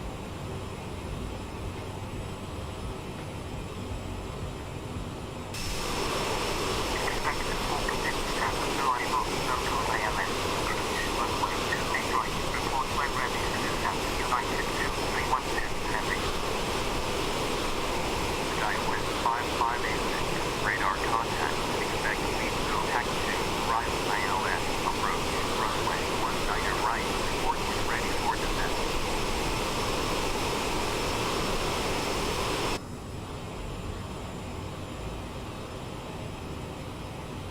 Expect lead contact 2, arrival, ILS, approach, runway 19 right, report when ready for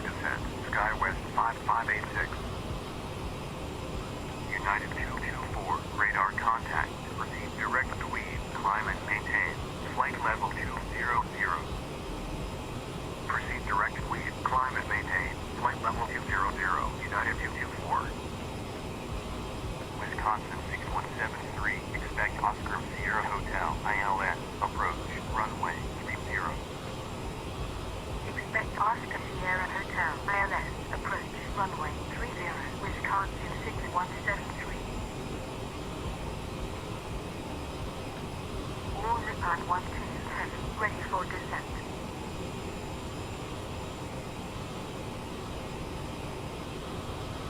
November 726 Tango Tango, maintain. Flight level 220, contact Indianapolis Center 128.3.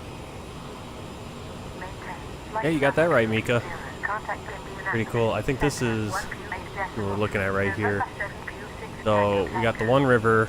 United That is heavy, the ready for Rock descent. River, which actually flows up to Wisconsin, where I live. 320, Bigger seven, river radar over here contact, is the climb and Mississippi maintain. River. Flight level See the rock 330. flowing into the Mississippi. Climb and maintain. Flight level Right around here, this is going to be Davenport. 3207. Or Davenport's over there, and then over here is East Moline. Climb and maintain. Basically, this is called the Quad Cities. Climb and maintain. I think the Quad Cities are Davenport, Bettendorf, Moline, and East Moline. I think that's what makes up the Quad Cities. Ready for descent. You got Quad City International Airport right there. I'll see. Wisconsin 6173. Descend and maintain. Flight level 190. And you can see some more of the freeways kind of going around. Descend There, and big maintain. interchange. Flight level 190. Wisconsin 617. Pretty cool because it's like I've driven so many times my truck in this area. Also, I want to say probably 12 years ago now, my dad, my brother, and I, we did called the Rag Ride. It's a ride across greater Iowa. Right? I don't know exactly what the acronym is, but it's a 500-mile bike ride basically from one end of Iowa, basically border with Nebraska on the west side, all the way, and the finish was here in Davenport, and you dip your bike tires in the Mississippi River. So you dip your bike tires in the Missouri River on the west side, and then on the east side, when you finish up, you dip your bike tires in the Mississippi River. SkyWest 5586. All right, slowly climbing to 38,000. 900 cleared. Leave go pack 2. Arrival. Altimeter 3027. Descend and maintain 2,900 cleared. Leave go pack 2. Arrival. SkyWest 5586. United 224. Climb and maintain. Flight level 290. Oh, that SkyWest 5586 must be going into Climb and maintain. Flight level Into Milwaukee. 290. United 224. I just heard it, the Go Pack 2 arrival. Proceed directed down. One of the arrivals, I believe, for Milwaukee. Proceed directed down. SkyWest 5586. Wisconsin 6173. Descend and maintain 10,000. Altimeter 8026. Descend and maintain. Very fast. Wisconsin 6173.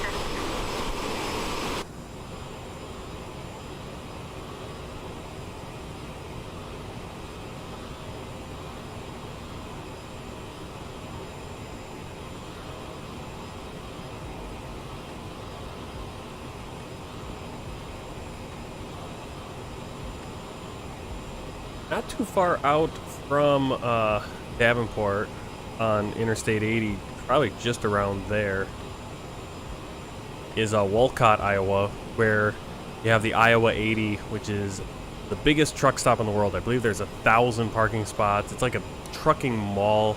It basically has a trucking mall there. There's a ton of food options. Flight level Now, most of the time I wouldn't park at Iowa 80 itself. I would park at the Pilot across the street, but it was always a treat to be able to stop there. One time we went to, I think I went. I don't think my wife was with me at that point. But we went to they have a truck museum there with all the old trucks over the years. It's a pretty cool place. Radar contact. Maintain. Flight level 350. That's just right there off to our, right around there. Maintain. Flight level 350. Alaska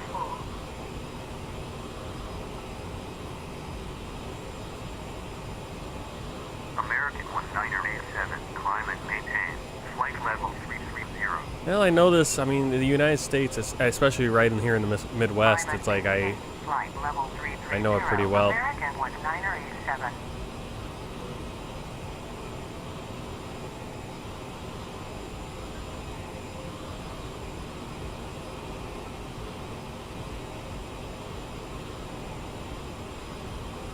We still got the Mississippi. We're still over Illinois right now because Mississippi takes this big bend. And get a little bit of Iowa. Waypoint Carrot will be in Iowa, and then we'll be down into Missouri. Got a storm cell around Kansas City. So we'll see how much we have to deal with that.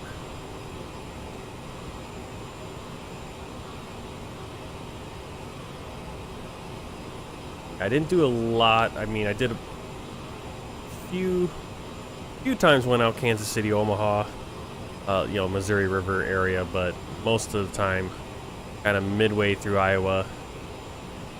The furthest west most of the time I went was a couple miles away from Missouri River. I believe, what is it called? I think it was Shelby, Iowa or something. Yep, Shelby, Iowa. Big Menards distribution center there. And then from there, you know, that was basically the furthest west. Most of the time, I would go trucking at least. Which isn't that far west at all. Wisconsin 3764, radar contact. Expect Foxtrot with Alpha, Spec 5, arrival, Vocal ILS, approach, runway 27 Mighty left. Mississippi. Report when ready for descent. Endeavor 5366, radar contact, maintain, flight level 330. Maintain. Flight level 330. Endeavor 5366.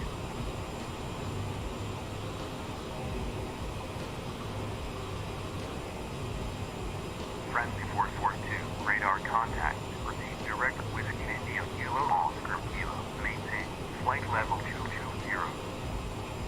Proceed direct with India Kilo Oscar Kilo. Maintain. Flight level 220. Friendly 442. Friendly 489, radar contact. Expect for 96. Arrival. No ILS. Approach. Runway 22 right. Report when ready for descent. Expect for 96. Arrival. ILS. Approach. Runway 22 right. Report when ready for descent. Friendly 489.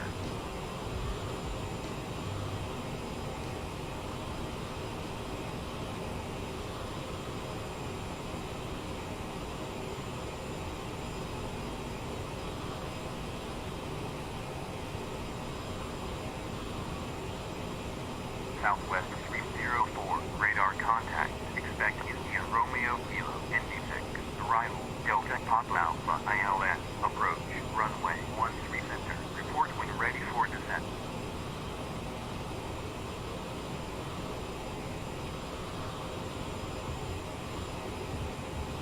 Expect India Romeo Kilo, ND6. Arrival, Delta Pop Alpha, ILS. Approach, runway 13 center. Report when ready for descent. Southwest 304. Delta 2825, radar contact. Maintain. Flight level 340. Maintain. Flight level 340. Delta 2825. Friendly 489, ready for descent. Chicago Center, Sun Country 991, inbound, Bravo Delta Foxtrot at flight level 390, descending, flight level 380.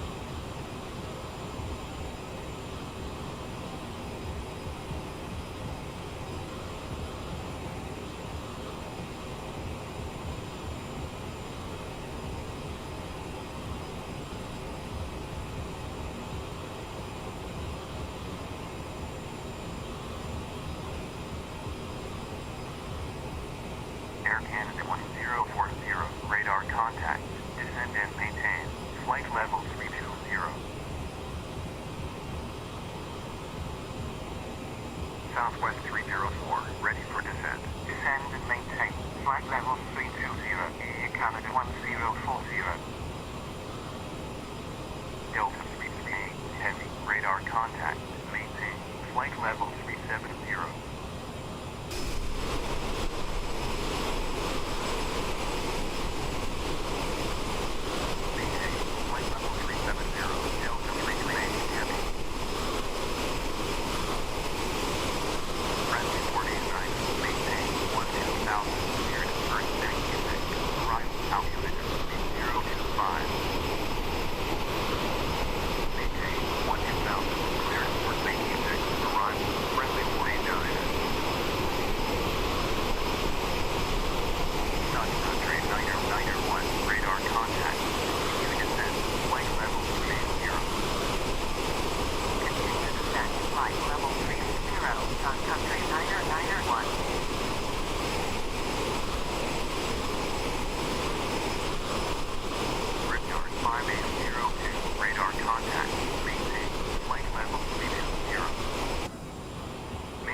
That right behind us, that is Burlington, Iowa, right on Mississippi.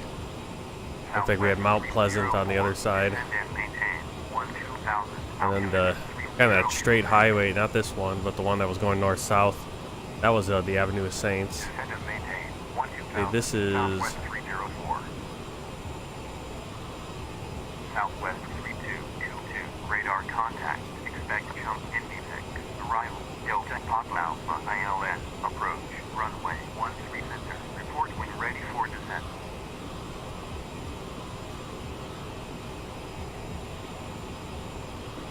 Expect to jump ND6, arrival, Delta Papa Alpha ILS, approach, runway 13 center, report when ready for descent, Southwest 3222. alright, so we're at our cruise. We have the belt signs off. We got about 43 minutes remaining. Flying over the beautiful state of Iowa. And we're going to quickly be crossing into Missouri. That's all Missouri over there. That adjustment off the carrot. SkyWest 5217, maintain.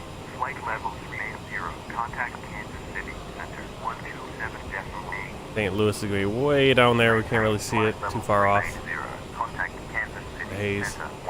center We should get a nice view over Kansas City though, barring whatever weather we got. SkyWest 5217, inbound, Berlin, at flight level 380.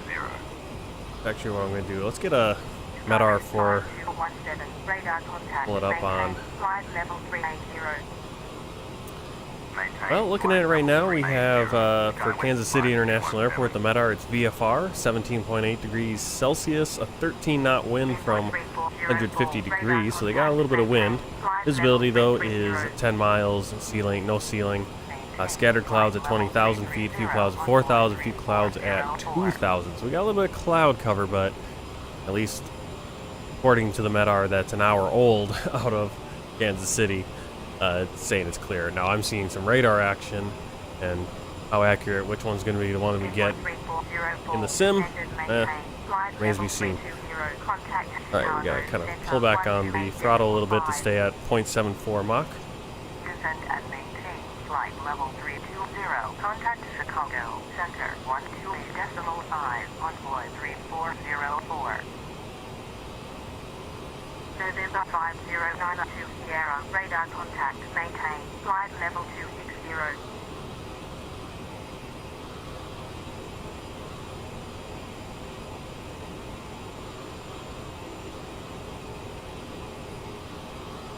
Maintain flight level 260, November 5092 Sierra.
Allegiant 231, radar contact, maintain, flight level 360.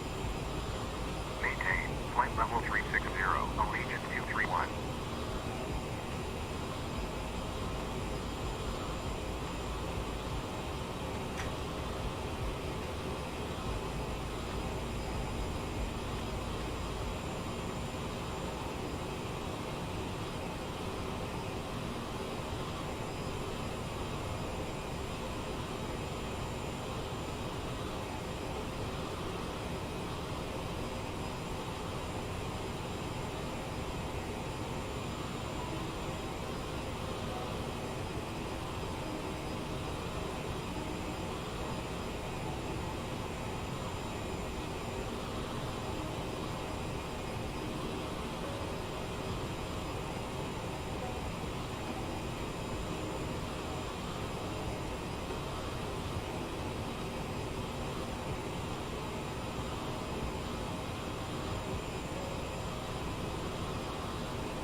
Allegiant 931, radar contact, maintain, flight level 340. Maintain, flight level 340, Allegiant 931.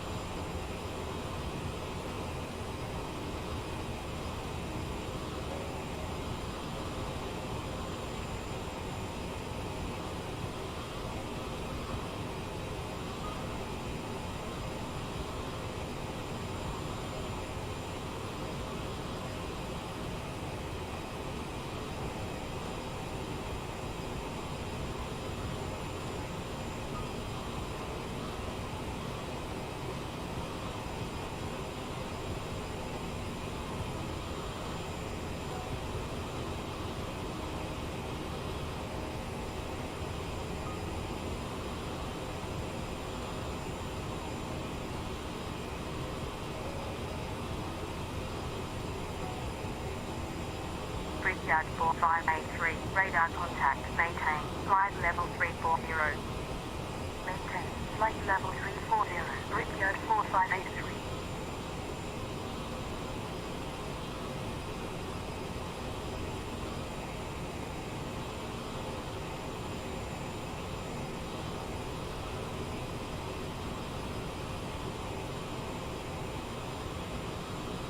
Friendly 489er, radar contact, proceed direct Juliet Uniform Tango Sierra India, descend and maintain, 10,000, altimeter 3023.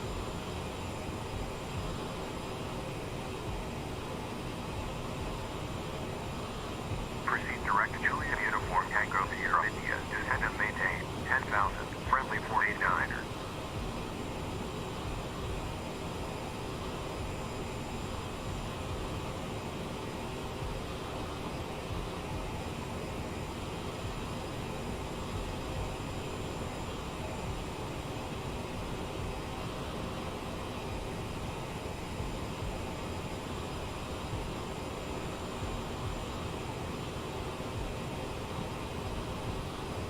Allegiant 231, radar contact, maintain, flight level 360.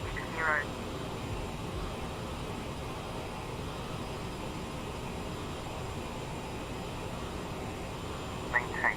Flight level 360. Allegiant 231. Allegiant 931, contact Chicago, center 128.5. Contact Chicago, center 128.5, Allegiant 931.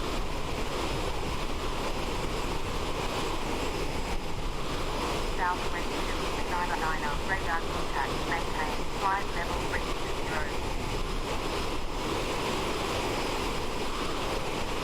Maintain. Flight level 360. Southwest 269er guide.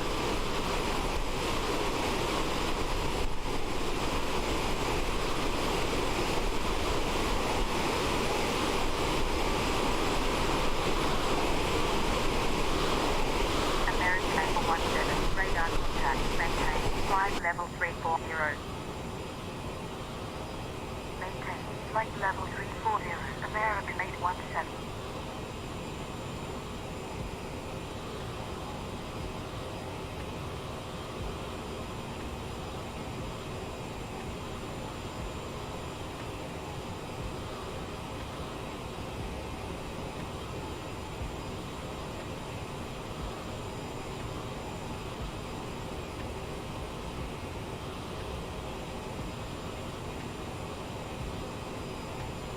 United 1974, radar contact, descend and maintain, flight level 360.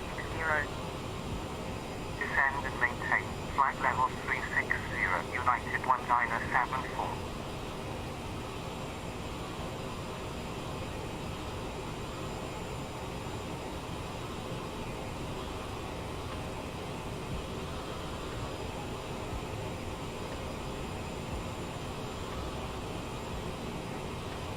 Air Transport 3457, heavy, radar contact, maintain, flight level 360.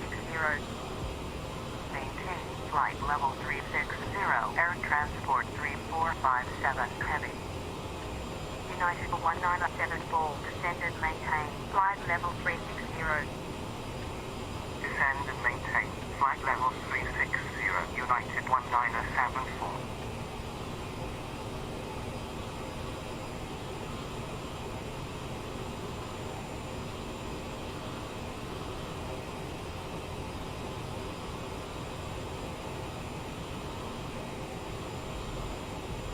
November 5092, Sierra, contact Chicago, Center 128.5.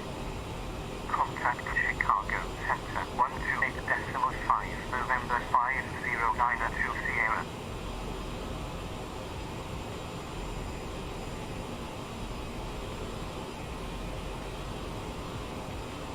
November 553, Tango X-ray, radar contact, maintain, flight level 410.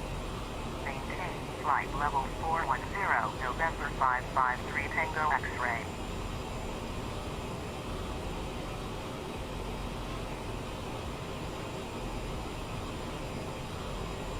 EVA 667, heavy, radar contact, maintain, flight level 380. Maintain. Flight level 380. EVA 667 Heavy.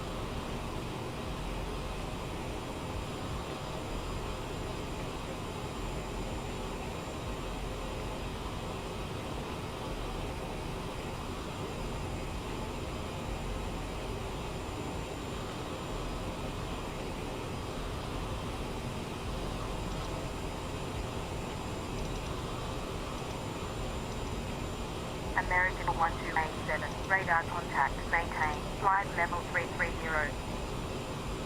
Maintain, flight level 330, American 1287. American 817, contact Chicago, Center 128.5.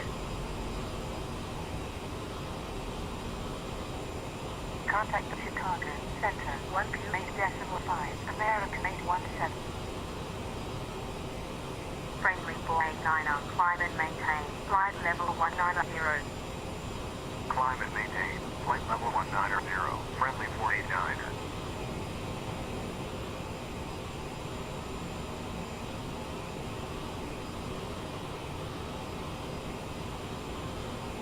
UPS 2970, heavy, radar contact, maintain, flight level 360. Maintain. Flight level 360. UPS 2970. Heavy.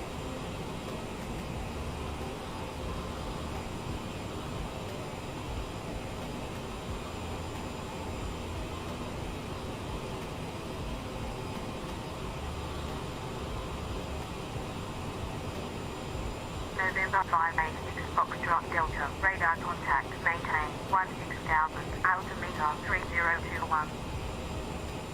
Maintain, 16,000, November 586, Foxtrot Delta.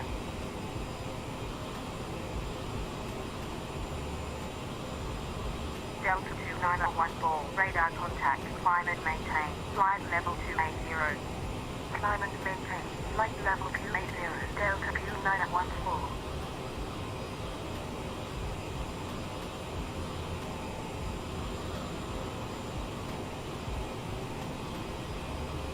Kansas City Center, Allegiant 477, inbound, India Romeo Kilo, at flight level 270, climbing, flight level 330.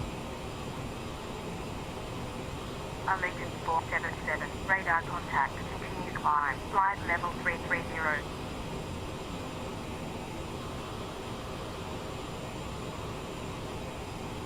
Continue climb, flight level 330, Allegiant 477.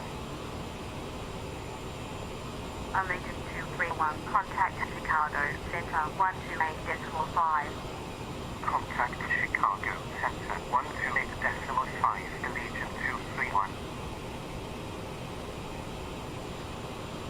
K511, radar contact, proceed to reach Mike Echo November Oscar, climb and maintain 10,000, altimeter 3021. Proceed direct Mike Echo November Oscar, climb and maintain 10,000, Tier 511. Alright, we're coming up on Kansas City pretty soon, right in here. Let's see if yeah, I think there it is. Kind of see it, that whole area. You see the storm clouds around. Those look pretty. Can't tell if those look pretty thick a little bit. Almost looks like a mountain over there, but there are no mountains out here, so those are just either thick clouds or something. There's that storm. I'm seeing on my radar. It's all to the south, so I think we'll. I mean, it looks like we're high enough that we're not going to get affected by it. But it is kind of a string of storms going across Oklahoma, kind of on a line, basically right just to the east of Wichita. So we'll see how that affects everything.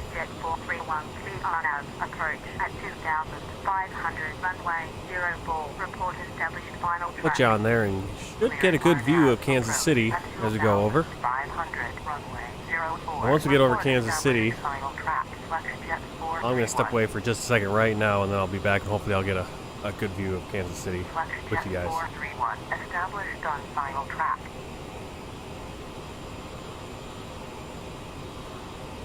Jet 431, contact tower 133.0. Contact tower 133.0, Jet 431. SF368, radar contact, climb and maintain, flight level 270. Climb and maintain, flight level 270, 368.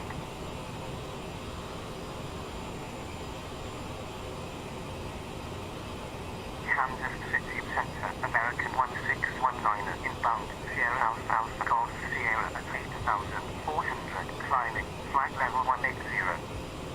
Southwest 187, expect Echo Uniform India November Golf, Romeo Uniform Delta Delta Hotel 2, arrival, Golf India Romeo Lima Zulu, Arnab Zulu, approach, runway 09er. Expect Echo Uniform India November Golf, Romeo Uniform Delta Delta Hotel 2, arrival, Golf India Romeo Lima Zulu, Arnab Zulu, approach, runway 09er, Southwest 187.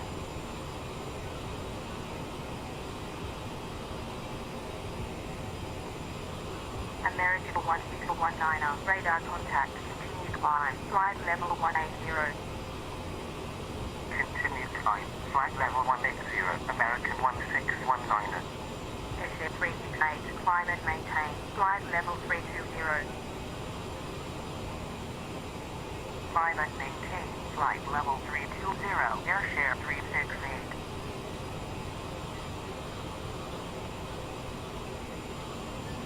Hills 399, radar contact, maintain, flight level 400. Maintain, flight level 400, Foothills 399. Flex Jet 446, radar contact, climb and maintain, flight level 370. Climb and maintain, flight level 370, Flex Jet 446. Airport 3615, radar contact, maintain, flight level 320.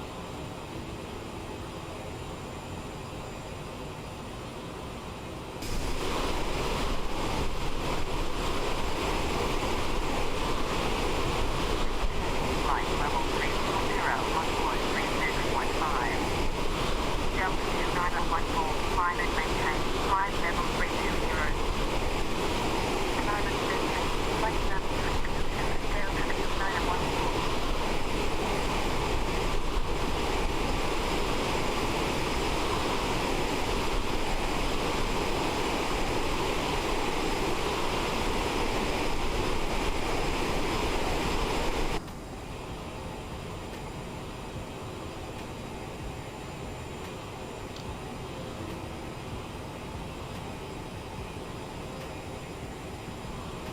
November 154 Juliet Kilo. Yeah, it can be kind of a pain to keep the speed where we want it. Now we're a little bit low. Arrival, Mike here, Foxtrot Echo Vita, RNAV, approach, runway 18. It's over there. You can see Kansas City. I think where the stadiums are. I want to say they're probably out there even.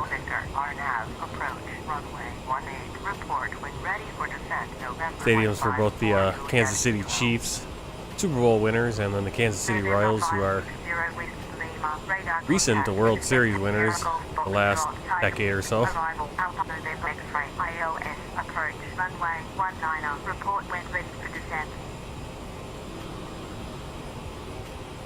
Also, you can see down there Independence, where Harry S. Truman, President Harry S. Truman, grew up.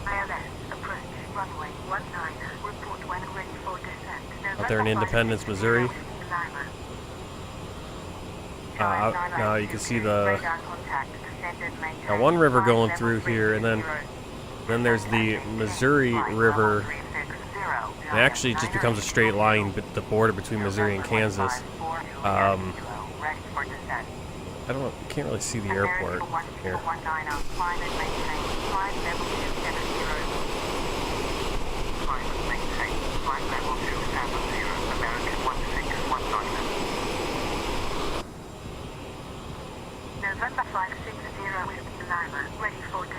I think that looks like Kansas Speedway right there.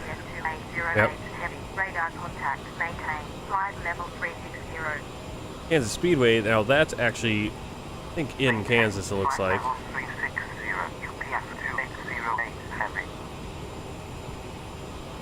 November 154 Juliet Kilo, descend and maintain 15,000, altimeter 3020. Yeah, so Kansas City is right there.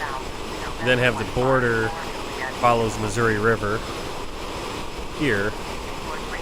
Then it becomes basically a straight line right about there between Kansas and Missouri. Then you have Kansas City, Kansas right here, which is obviously the smaller suburb of Kansas City proper. Stadiums are out there. You got Kansas Speedway.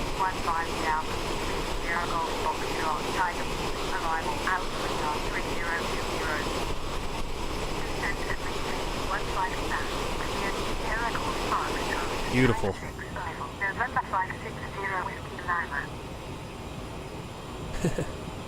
How's Kansas City? Like I said, I've only driven through Kansas City, and it was kind of a mess. I think I've been through there twice.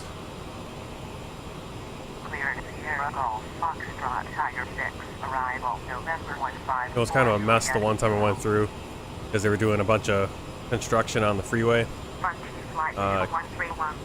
Going north out of it, I think north Interstate 29 coming out of Kansas City. So I'm coming through on, I think it's Interstate 70, and then I go north on Interstate 29 to go up to, I believe, Omaha. I was going that direction, and bam, right into traffic, and losing a lot of time.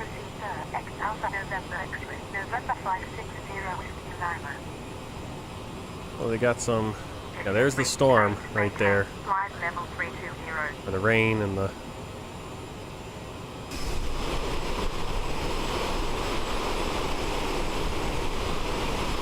We didn't fly right over Kansas City, so this view didn't work too well. But you can clearly see the Kansas City Speedway. Or not Kansas City Speedway, just Kansas Speedway, which is actually in Kansas.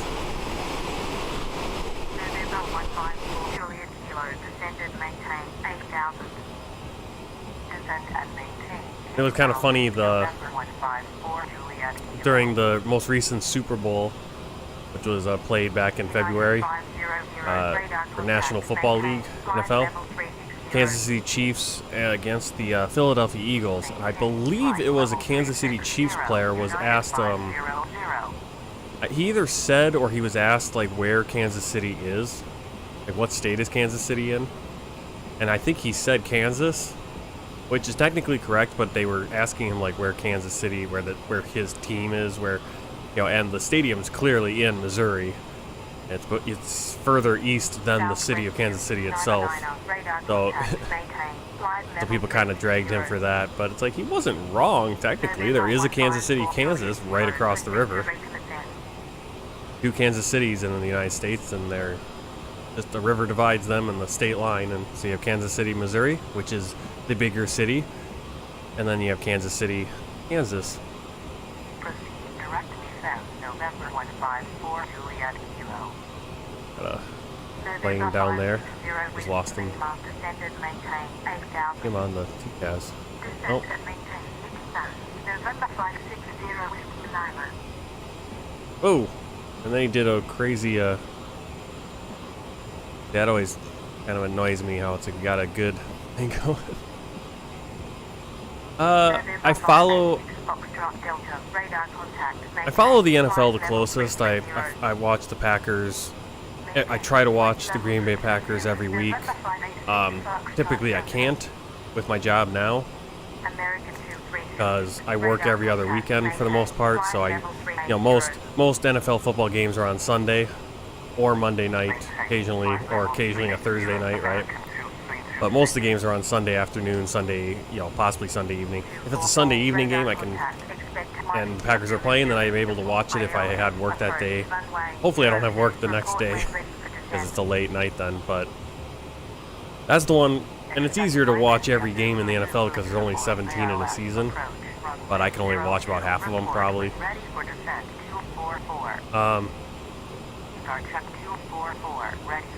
Also a fan of the NBA and Major League Baseball, Milwaukee Bucks and Milwaukee Brewers. Brewers off to a good start for the baseball season so far.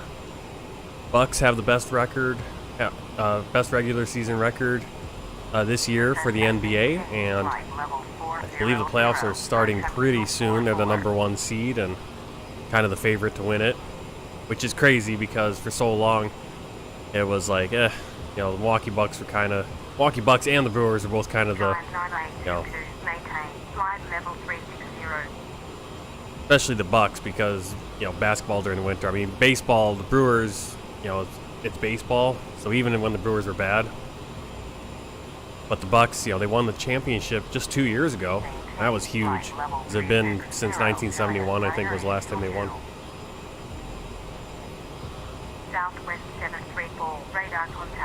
And it's kind of funny because now the Green Bay Packers, who have been kind of perennial, have been a really good team for the last 30 years, basically, are now kind of going into a season this next year where it's going to be like, oh, okay, are we going to be good? Or are we going to go into a kind of a rebuild, not as good situation? I don't really watch boxing or UFC or any of that kind of stuff, the fighting sports. Just not really. I don't really follow it, and I don't get like, oh, we got to get the pay-per-view to watch it. When there's a big fight, whatever. I couldn't tell you who anyone is. All right, we just gotta expect the BADAC RNAV approach runway 32. Report when ready for descent. And we are. No, I should have checked. Let me double check. We might actually have to switch our runway. Let's check the MEDAR first. As you can see, we got quite a bit of weather on our left. Now, Wichita we might be able to skirt beyond the outside of this weather, but depends on where it's moving. And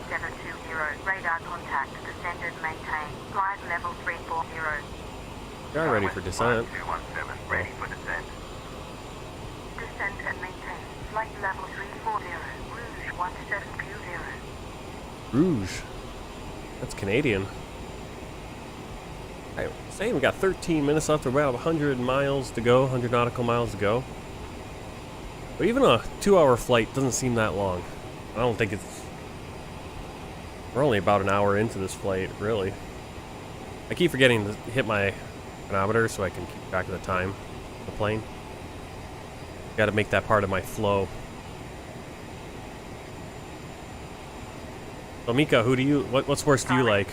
'Cause obviously you probably have a very different perspective on sports and very different interests being over there in Germany, right? Germany, Switzerland. I always want to say you're in Switzerland, but I think what, Saarbrücken, right? So that's Germany. Not a big fan of any sports. All right. I'm not a fanatic anymore. Like when I was growing up, I was more into it. Obviously, when I was playing the sports too. Even when I was in China, I think being over in China, it kind of, since it wasn't an everyday thing that I could follow, I kind of got away from it a little bit more. And now again, it's just so much more. I'm more interested in being able to fly. So maybe I'm not like, oh, I got to get to a game or whatever. Like I said, I'll typically, Sunday afternoon if I'm home during the NFL season, I'm watching the Packers. With the Brewers, I like to watch baseball games. I like to go to the games every once in a while. I'd love to go to NBA games. They're very expensive. I watch it when I can. With our TV, I can't get any of the sports on our TV really. I do have an antenna, so I can get the Packer games, the football games, but I can't get any of the baseball or basketball unless they play them on the over the air. I just don't want to spend a ton on cable to try to. We just don't have the budget for it. Alright, so we're descending at flight level 2990. Let's see, Mika likes boxing and motorsports. Yeah, motorsports are interesting. I mean, I was big into a couple of years there, about 2 or 3 years. Yeah, probably 2 years. I was heavy into iRacing, which is like probably the best simulated racing at network online. You're always racing real people. I did that for a couple of years. I was part of a racing league. I did a lot of graphics for it and broadcasts, but also raced in it, and that was fun. I'll catch the occasional NASCAR race, or I'll watch. Yeah, you've seen some of those. Again, I'm not huge. I don't follow it closely. Whether NASCAR, I understand NASCAR a little bit better. Follow it. I know the names more than like F1 or the Indy kind of car stuff or just whatever. Even though that stuff is pretty cool and pretty interesting to watch as well. It's kind of similar with like the airlines, right? Or with the planes. I'm more interested in airliners and stuff.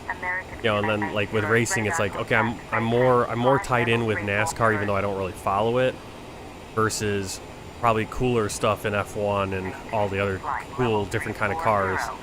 Kind of like with similar planes. I mean, there's all kinds of cool smaller planes and little jets, and I'm more like, okay, 737, that kind of thing.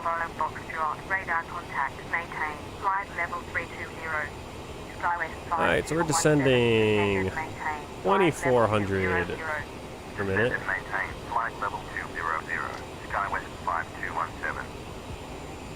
Alright, you can see Castle coming into view. We don't have a rival route. I believe there's any available anyway. Yeah. Interterminal arrival routes, none of that. Just Castle, and then we're direct to Badak. At Badak, we need to be. Probably want to be about 3,600 feet as well. American 2064, ready for descent. Feels like we're not descending that fast. Might be going down 2,500 feet. Maintain flight level 360, United 1763. Alright, so the 250, because that's going to be where we want to get once we get to 10,000 feet.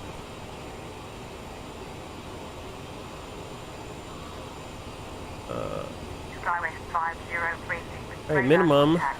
We're going to use the LNAV for the minimum approach. Going to be in minimum decision altitude. At this, and it's going to be 1,680 feet, 358 feet above the runway.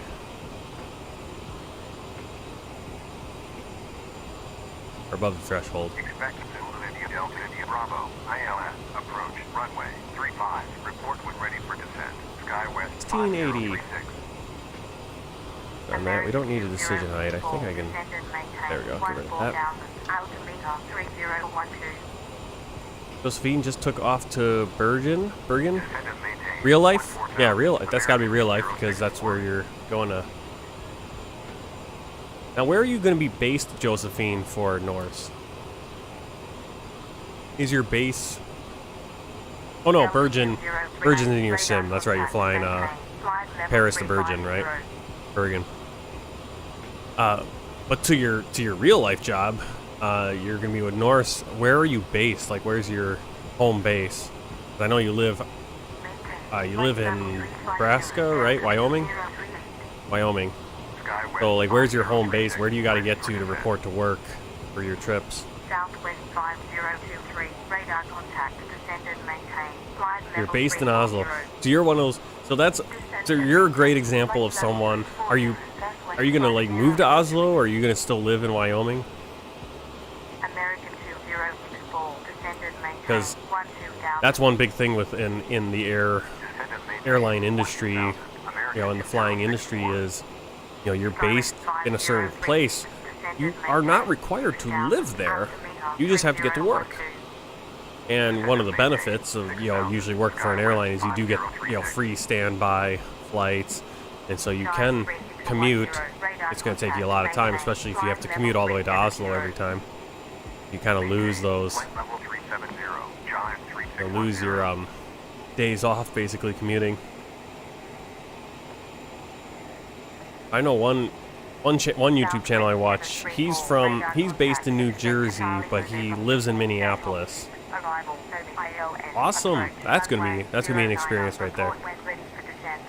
I don't think it's gonna be as big of a cultural shock as like moving to China like I did, but it'll still be a culture shock nonetheless. You know, living in and it'll just be such an adventure.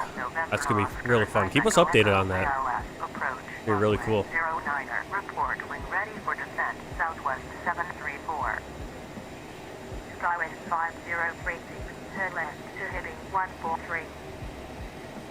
Now, one YouTube channel I watch, he's a pilot. He's based out of Newark, New Jersey, but he lives in Minneapolis.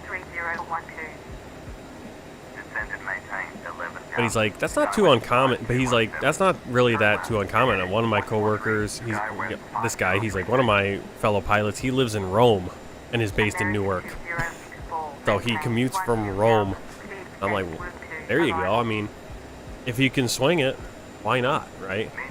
You know, fly for an American airline, make that money, live in a less expensive place, I guess. And since you're getting, you know, if you're working for one of the legacies, you know, United, Delta, American, they have flights, and then you just stand by for those international flights, and you're free. I mean, radar contact, climb and maintain, flight level 240. you burn a little time on both ends with that, but of your trip, but it might be worth it. And as you get more seniority, trips aren't as long. You're not working as many days anyway, and so you have a three day out, and then you have 5-6 days off. Well, if you lose a day on either end, okay, well now I only got 4 days off, but I get to live in Rome or wherever. Crazy. All right, altimeter 30. 31.3. Climb and maintain. Flight level 220. Proceed, sir. Exit Kilo Yankee Lima Echo Romeo. Climb and maintain. Flight level 220. November 719 Foxtrot X-ray. Giant 3610. Radar contact. Maintain. All right, Wichita, we have VFR, scattered clouds, 27.2 degrees. It is absolutely beautiful in Wichita. Actually getting a little warm. We're almost 70 degrees. I don't know what that's probably pretty similar. Yeah, it's Kansas City right now. We're starting to finally get into spring and the summer with our temps. Alright, looks like we are going to be clear actually. We got the clouds, but looking at it, we got VFR, scattered clouds at 11,000 feet. That's what we're seeing right there. Visibility 10 miles, 5-knot wind from 40 degrees, so we will have a nice, what are we coming in on? 32. We're going to have a crosswind, 7,400 American so 064. would be a better idea to take runway, come in and land runway 1. Flight level 370. Climb and maintain. Flight level 370. United 205. SkyWest 5036, turn left to heading 104, descend and maintain 3,300. Turn left to heading 104. Descend and maintain 3,300. SkyWest 5036. United 1763, radar contact, maintain, flight level 360.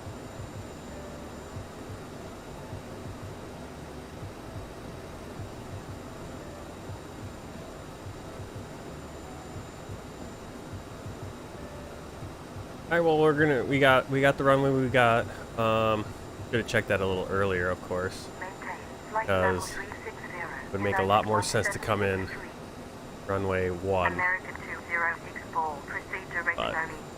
Actually, we can change. Let me go back. Proceed direct and Omi. We can American get that. 064. Runway 1 left. Ask for that. Let's see. The adjustment. United 500, radar contact, maintain, flight level Yeah, let's do that. 360. Let's give a little adjustment. Flight level 360, United 500. Moxie 509, radar contact, maintain, flight level 370. Maintain, flight level 370, Moxie 509. SkyWest 5217. Alright, so it's going to give us that expectation again. We're going to adjust it. There's the airport. A little late to be adjusting things like this, but we actually have plenty of time because we actually have to go a little bit further south. I think this is going to be a better approach anyway. Not a big deal, and in reality we would have adjusted this a lot earlier. We should have checked the weather a lot earlier, of course. So we want 01. We go, and our approach is going to be the ILS transition, no transition. Kind of adjust that. We're at 11,000 feet right now. SkyWest 5217, expect ILS approach, runway 01 left, report when ready for descent. Expect ILS approach. Runway 01 left. Report when ready for descent. SkyWest 5217. We're going to go back in here. Departure arrival. We're actually going to do left. We'll do vectors. Localizer will be tuned. Thank you very much. Let's see. Going Southwest 734, descendant this waypoint right here. 17,000, altimeter 3013. Oop. Descend and maintain 17,000, Southwest 734.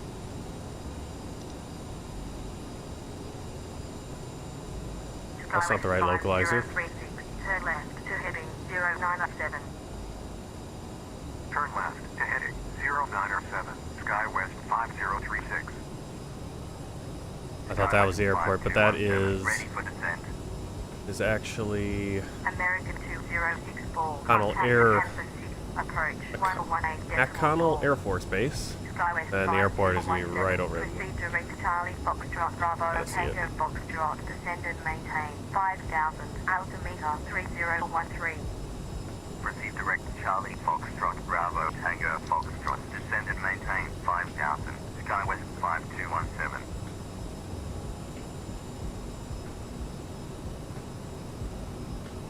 Contact Kansas City. Approach 118. Alright, let's close up the GPS. We can see where we are now. Come up on. United Whoa. 1240, radar contact, descend and maintain, flight level 360. Now there's Wichita. A little bit different coloring than the rest of everything around it, but Descend and maintain.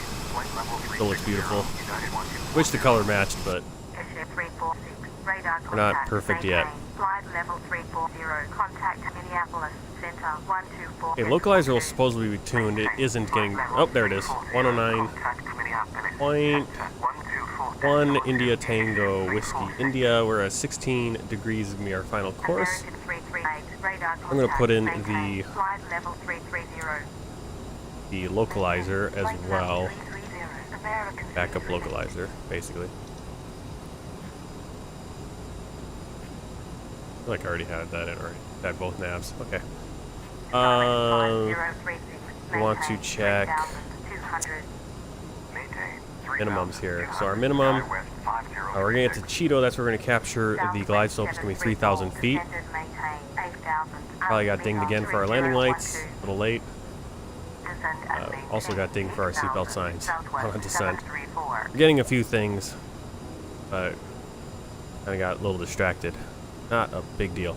Alright, so our decision height is going to be Cat 1.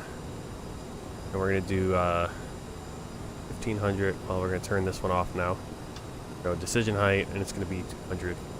November 719 Foxtrot X-ray. Proceed to reach Golf I wish there was a faster way to just get to 200 feet, because usually your decision heights... And we're speeding, of course. Southwest 734. I'm kind of behind the plane right now. Arrival. Cleared Charlie, November uniform. J-Hawk 6. Arrival. Southwest 734.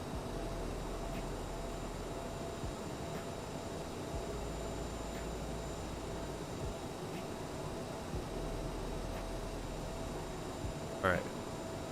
Our speed, we're going to call 200 for 20 miles out from localizer. Runway. Bump our range in a little bit. That'd be about 3,000 feet. Cheeto, you can see 2924, I guess, is the exact glide slope capture. Go around procedure, we're going to climb to 3,000 feet, then climbing left, turn to 3,600 feet direct to the India Charlie Tango VOR, which is the VOR 113.8.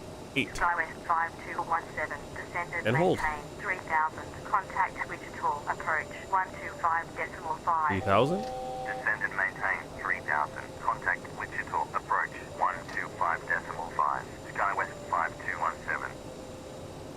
Southwest 7. Wichita approach. SkyWest 5217. Inbound. Charlie Foxtrot Bravo Tango Foxtrot at 5,700. Descending 3,000.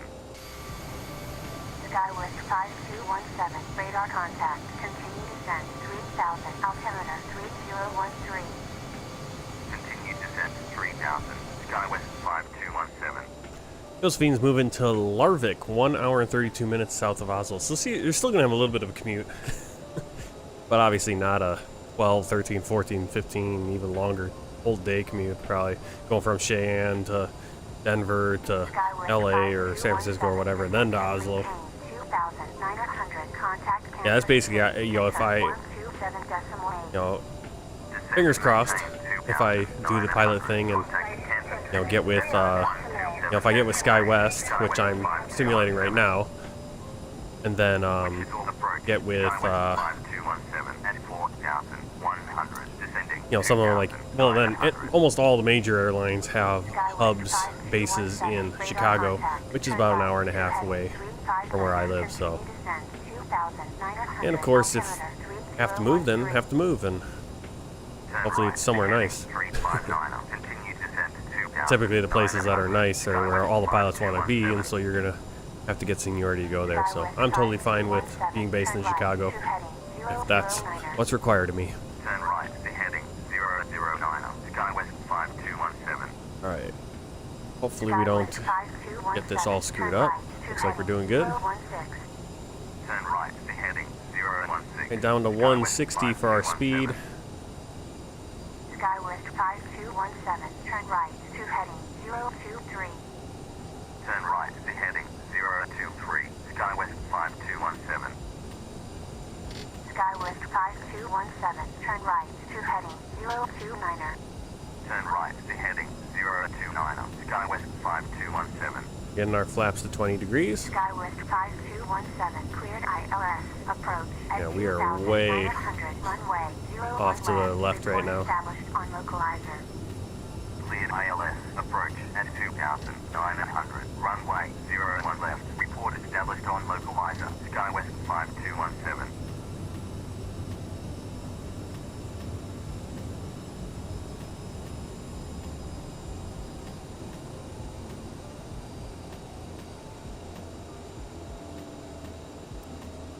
The turn. It's like, hey, we need to turn. It's like, yeah, you do. Plane, go.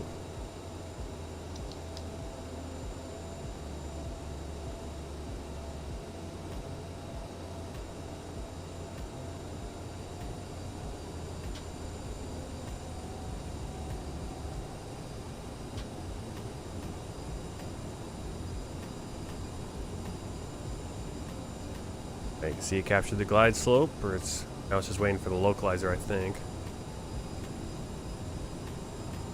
Oh, look at all the power lines. See them? All those power lines. Courtesy of VFR. We love VFR. Getting a little bit of rain. We're gonna have a wet runway.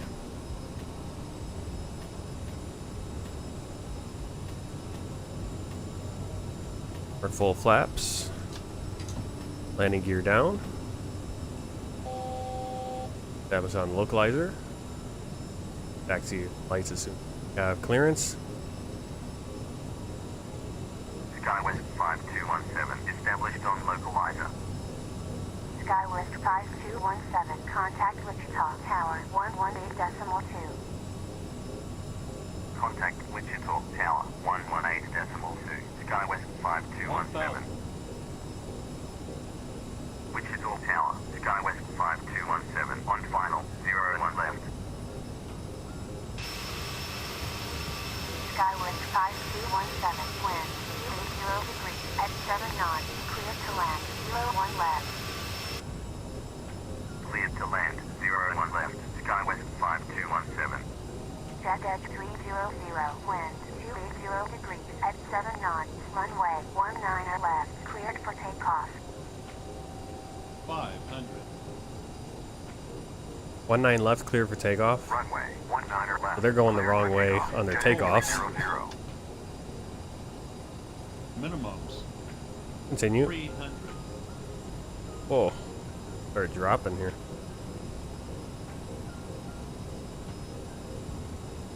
Minimums. Continue. Minimums. Minimums. 100.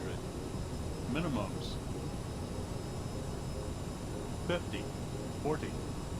30. 20. Floating again. 10. There we go. We got a little clap. That means that's a good.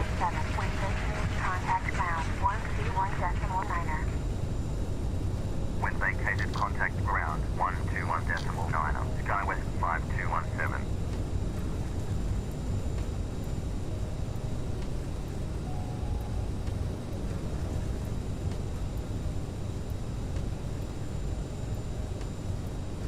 We'll get across this the runway we were planning on landing at. Is one of the shorter runways too. I don't know why our plans always give us the short, wrong wind runway. Exit at Charlie. The cargo ramp area. For some reason there's a Southwest and American over there though. Please remain seated until Is that the a flamingo? aircraft has come to a complete stop. November 719 Foxtrot X-ray, parking 905. Request pushback and start up.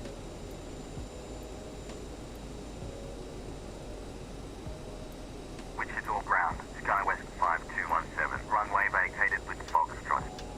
SkyWest 5217, taxi to gate Let's do that. 85 Foxtrot. Probably gonna lose a lot of points on this flight just for little things I'm forgetting. SkyWest 5217. Alright, via Foxtrot. That doesn't help me at all. Oh, we gotta kind of find. Alright, I'm gonna bring up the chart for you guys. You see what I'm talking about. So, Foxtrot. First of all, not Foxtrot. Also, where do we park? Control tower, customs, aviation ramp. Kind of like, where do we? Oh, here we are. Right there. Air carrier gates. There it is. And actually, we can open our eyes in front of us. But I guess this is called Foxtrot. Let's get GSX. Be prepared for us at gate 8. Easiest. Make it easy for us to going. 8 The available requested soon. position is already assigned to another aircraft. Right. Oh. Okay. And we'll turn off the ATC. Turn off the radar. Start up the APU.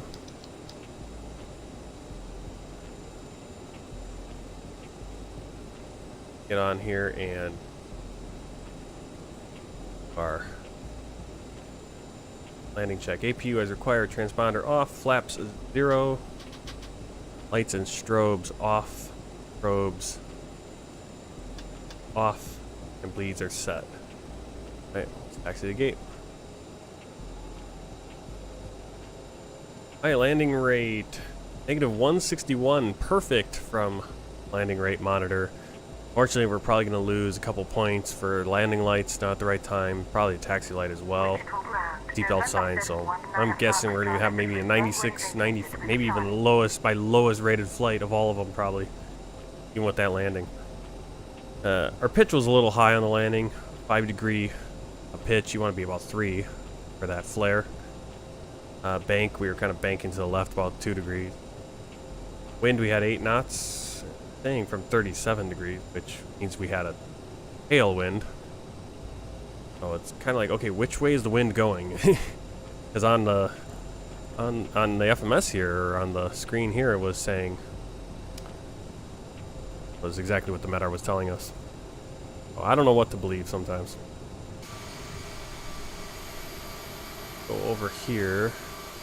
2, 3. Guess we're next to United. 3, 4, 5, 6, 7, yep, all the way up. And the placement of these poles leaves a lot to be desired at this generic airport. Why are there lights, and why are they in the way? Oh, look at that. I don't think I've seen a propeller plane moving around, taxiing around at an airport.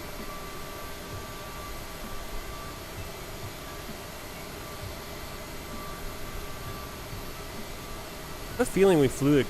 Did we fly to Wichita before? Or did we fly to Kansas City? I think we did Las Vegas, Kansas City as a... last year as a requested flight. Well, at least the gate seems to be in the right place. Everybody's... Heck, you even got some cargo ready to go. I don't think this is a...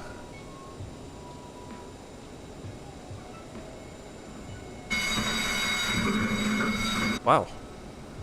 What air... I don't think I have a modification for this airport, so the jetway's just coming out and... Okay. We're even... Actually kind of nice. Let's go get these engines come down.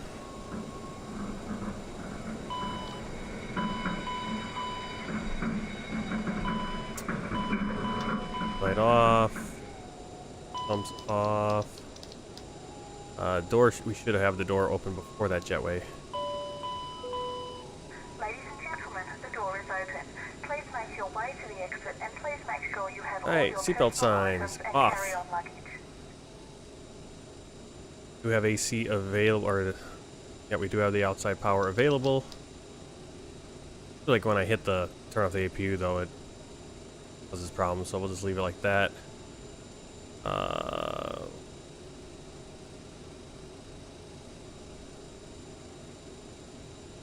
GSX, and we'll get this deboarding process going. And about 5 o'clock my time, so I would probably have time do another flight, but The boarding request. my wife will get probably pretty grumpy about that, as we're gonna be going into dinner time here, and I gotta wrestle with the baby boy.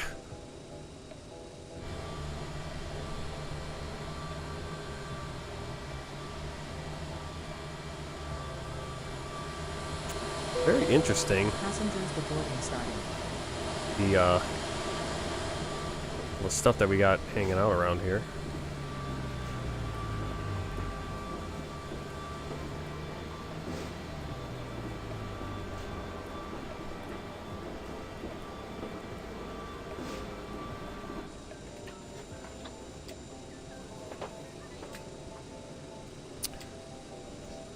Alright, so chocks and brakes, electrics, fuel feed, check valve test, complete, thrust lever shut off, seat belts off, anti-ice off, fuel pumps off. I believe I did that.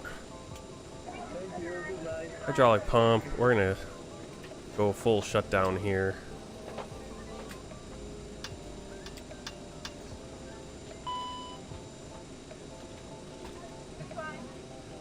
At least into turnaround. Beacon light off. There's another one we probably lost the point for because it didn't turn off the beacon light before landing passengers. Nose wheel steering off. Right. Shutdown check. List complete. Terminate checklist. I think few of these we want to do. Thrust reversers. Well, that's probably why we couldn't get the thrust reversers. We didn't have them armed. Nose wheel steering off. Emergency lights off.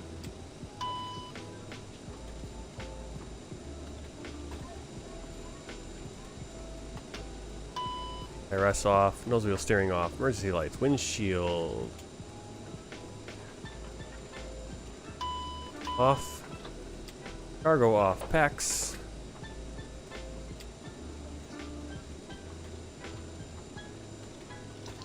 Packs come off. Recirculating fan off. Bleeds all off.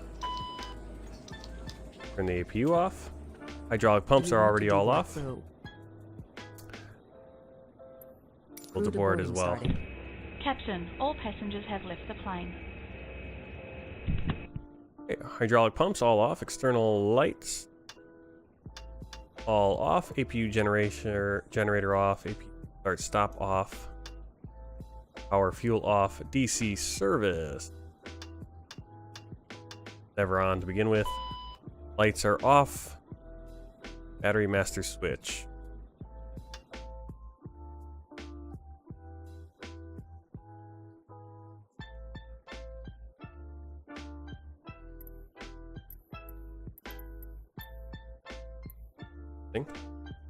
That kind of opened up.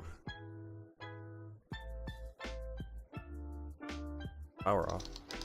There we go. We have a cold, dark plane. Probably in reality, we would have left it in turnaround for the next crew. That's it. I think they're just waiting.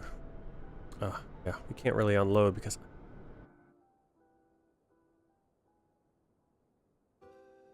Pilots to boarding starting.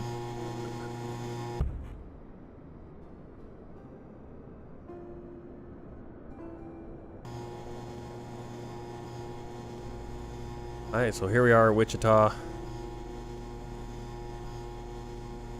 Fortunately for these gates, got lamps in the way, light poles in the way, so drawback of this airport is all these lights in the way.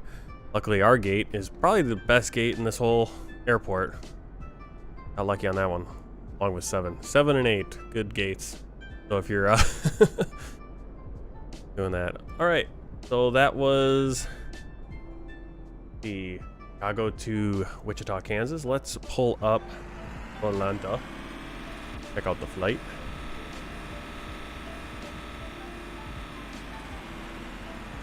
See the other flights I've done today.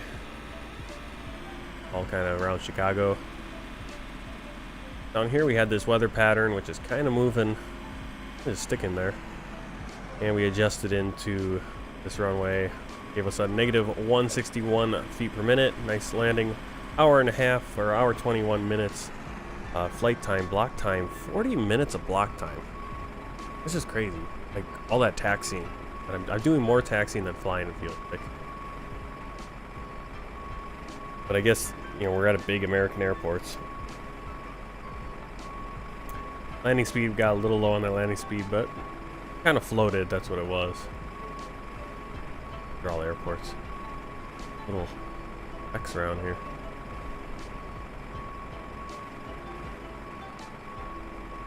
Right? Put Volanta away, and I'll pop up Pilot's Life.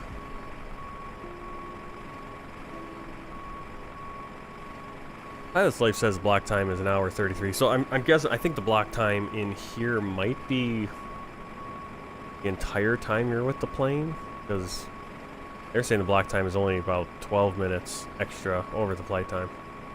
Whatever. Flight report. Yep, we got we got everything else, but we got a fail for that taxi light. We forgot to have the taxi light on right as we were landing. Yep.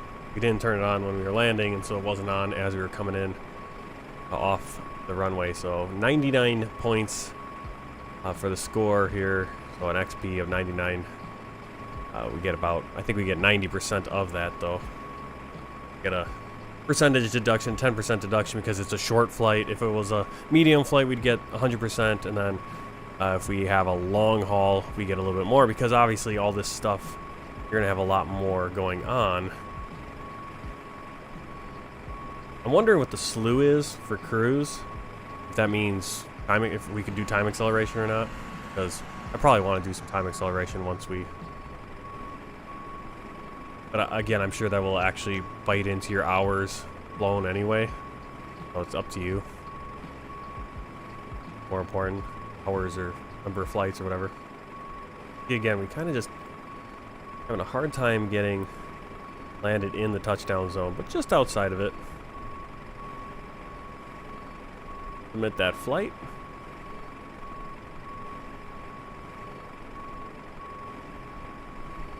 Alright, and we can see the next one is going to come up here any moment. Alright, so the next flight, we're going Wichita to Denver. Not too, actually a shorter flight.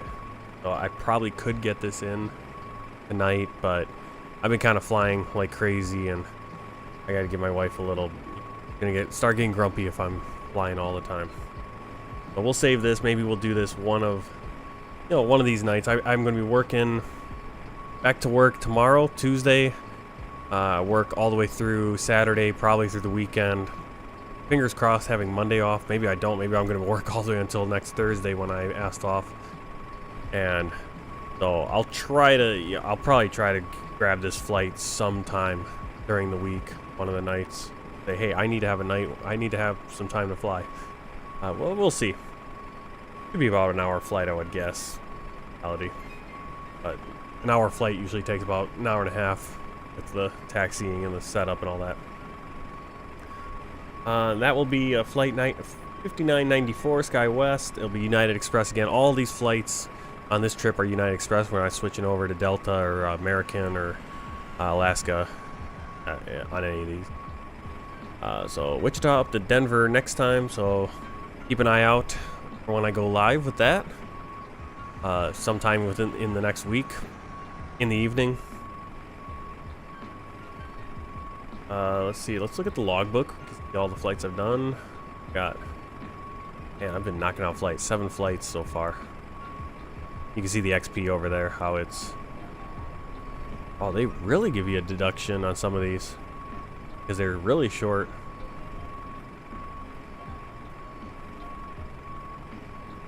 I'm not getting so much XP because.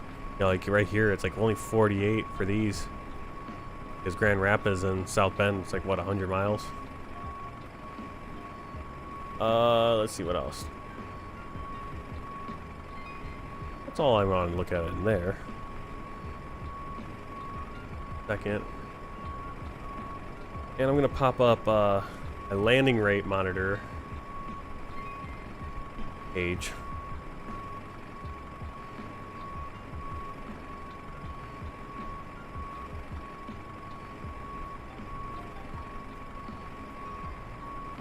I check out a little report on this one. Doesn't. For some reason, it doesn't know the fuel burn.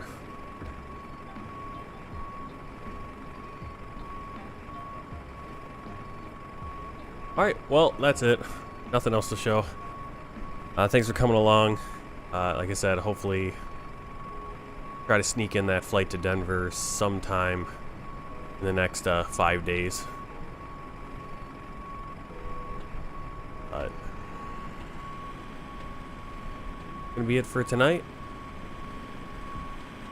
See you next time, and probably next time I have off, we'll try to knock out that World Tour flight in the morning.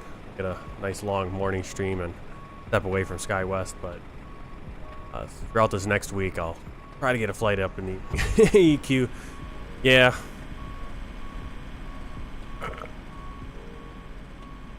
Well, hopefully I'll see you next time I go live. I don't know when the next time I'll be off and be able to stream. Unfortunately, I can't really have too many set times for streams. Well, thanks for coming along, and I will leave you with the end screen, and you guys take care.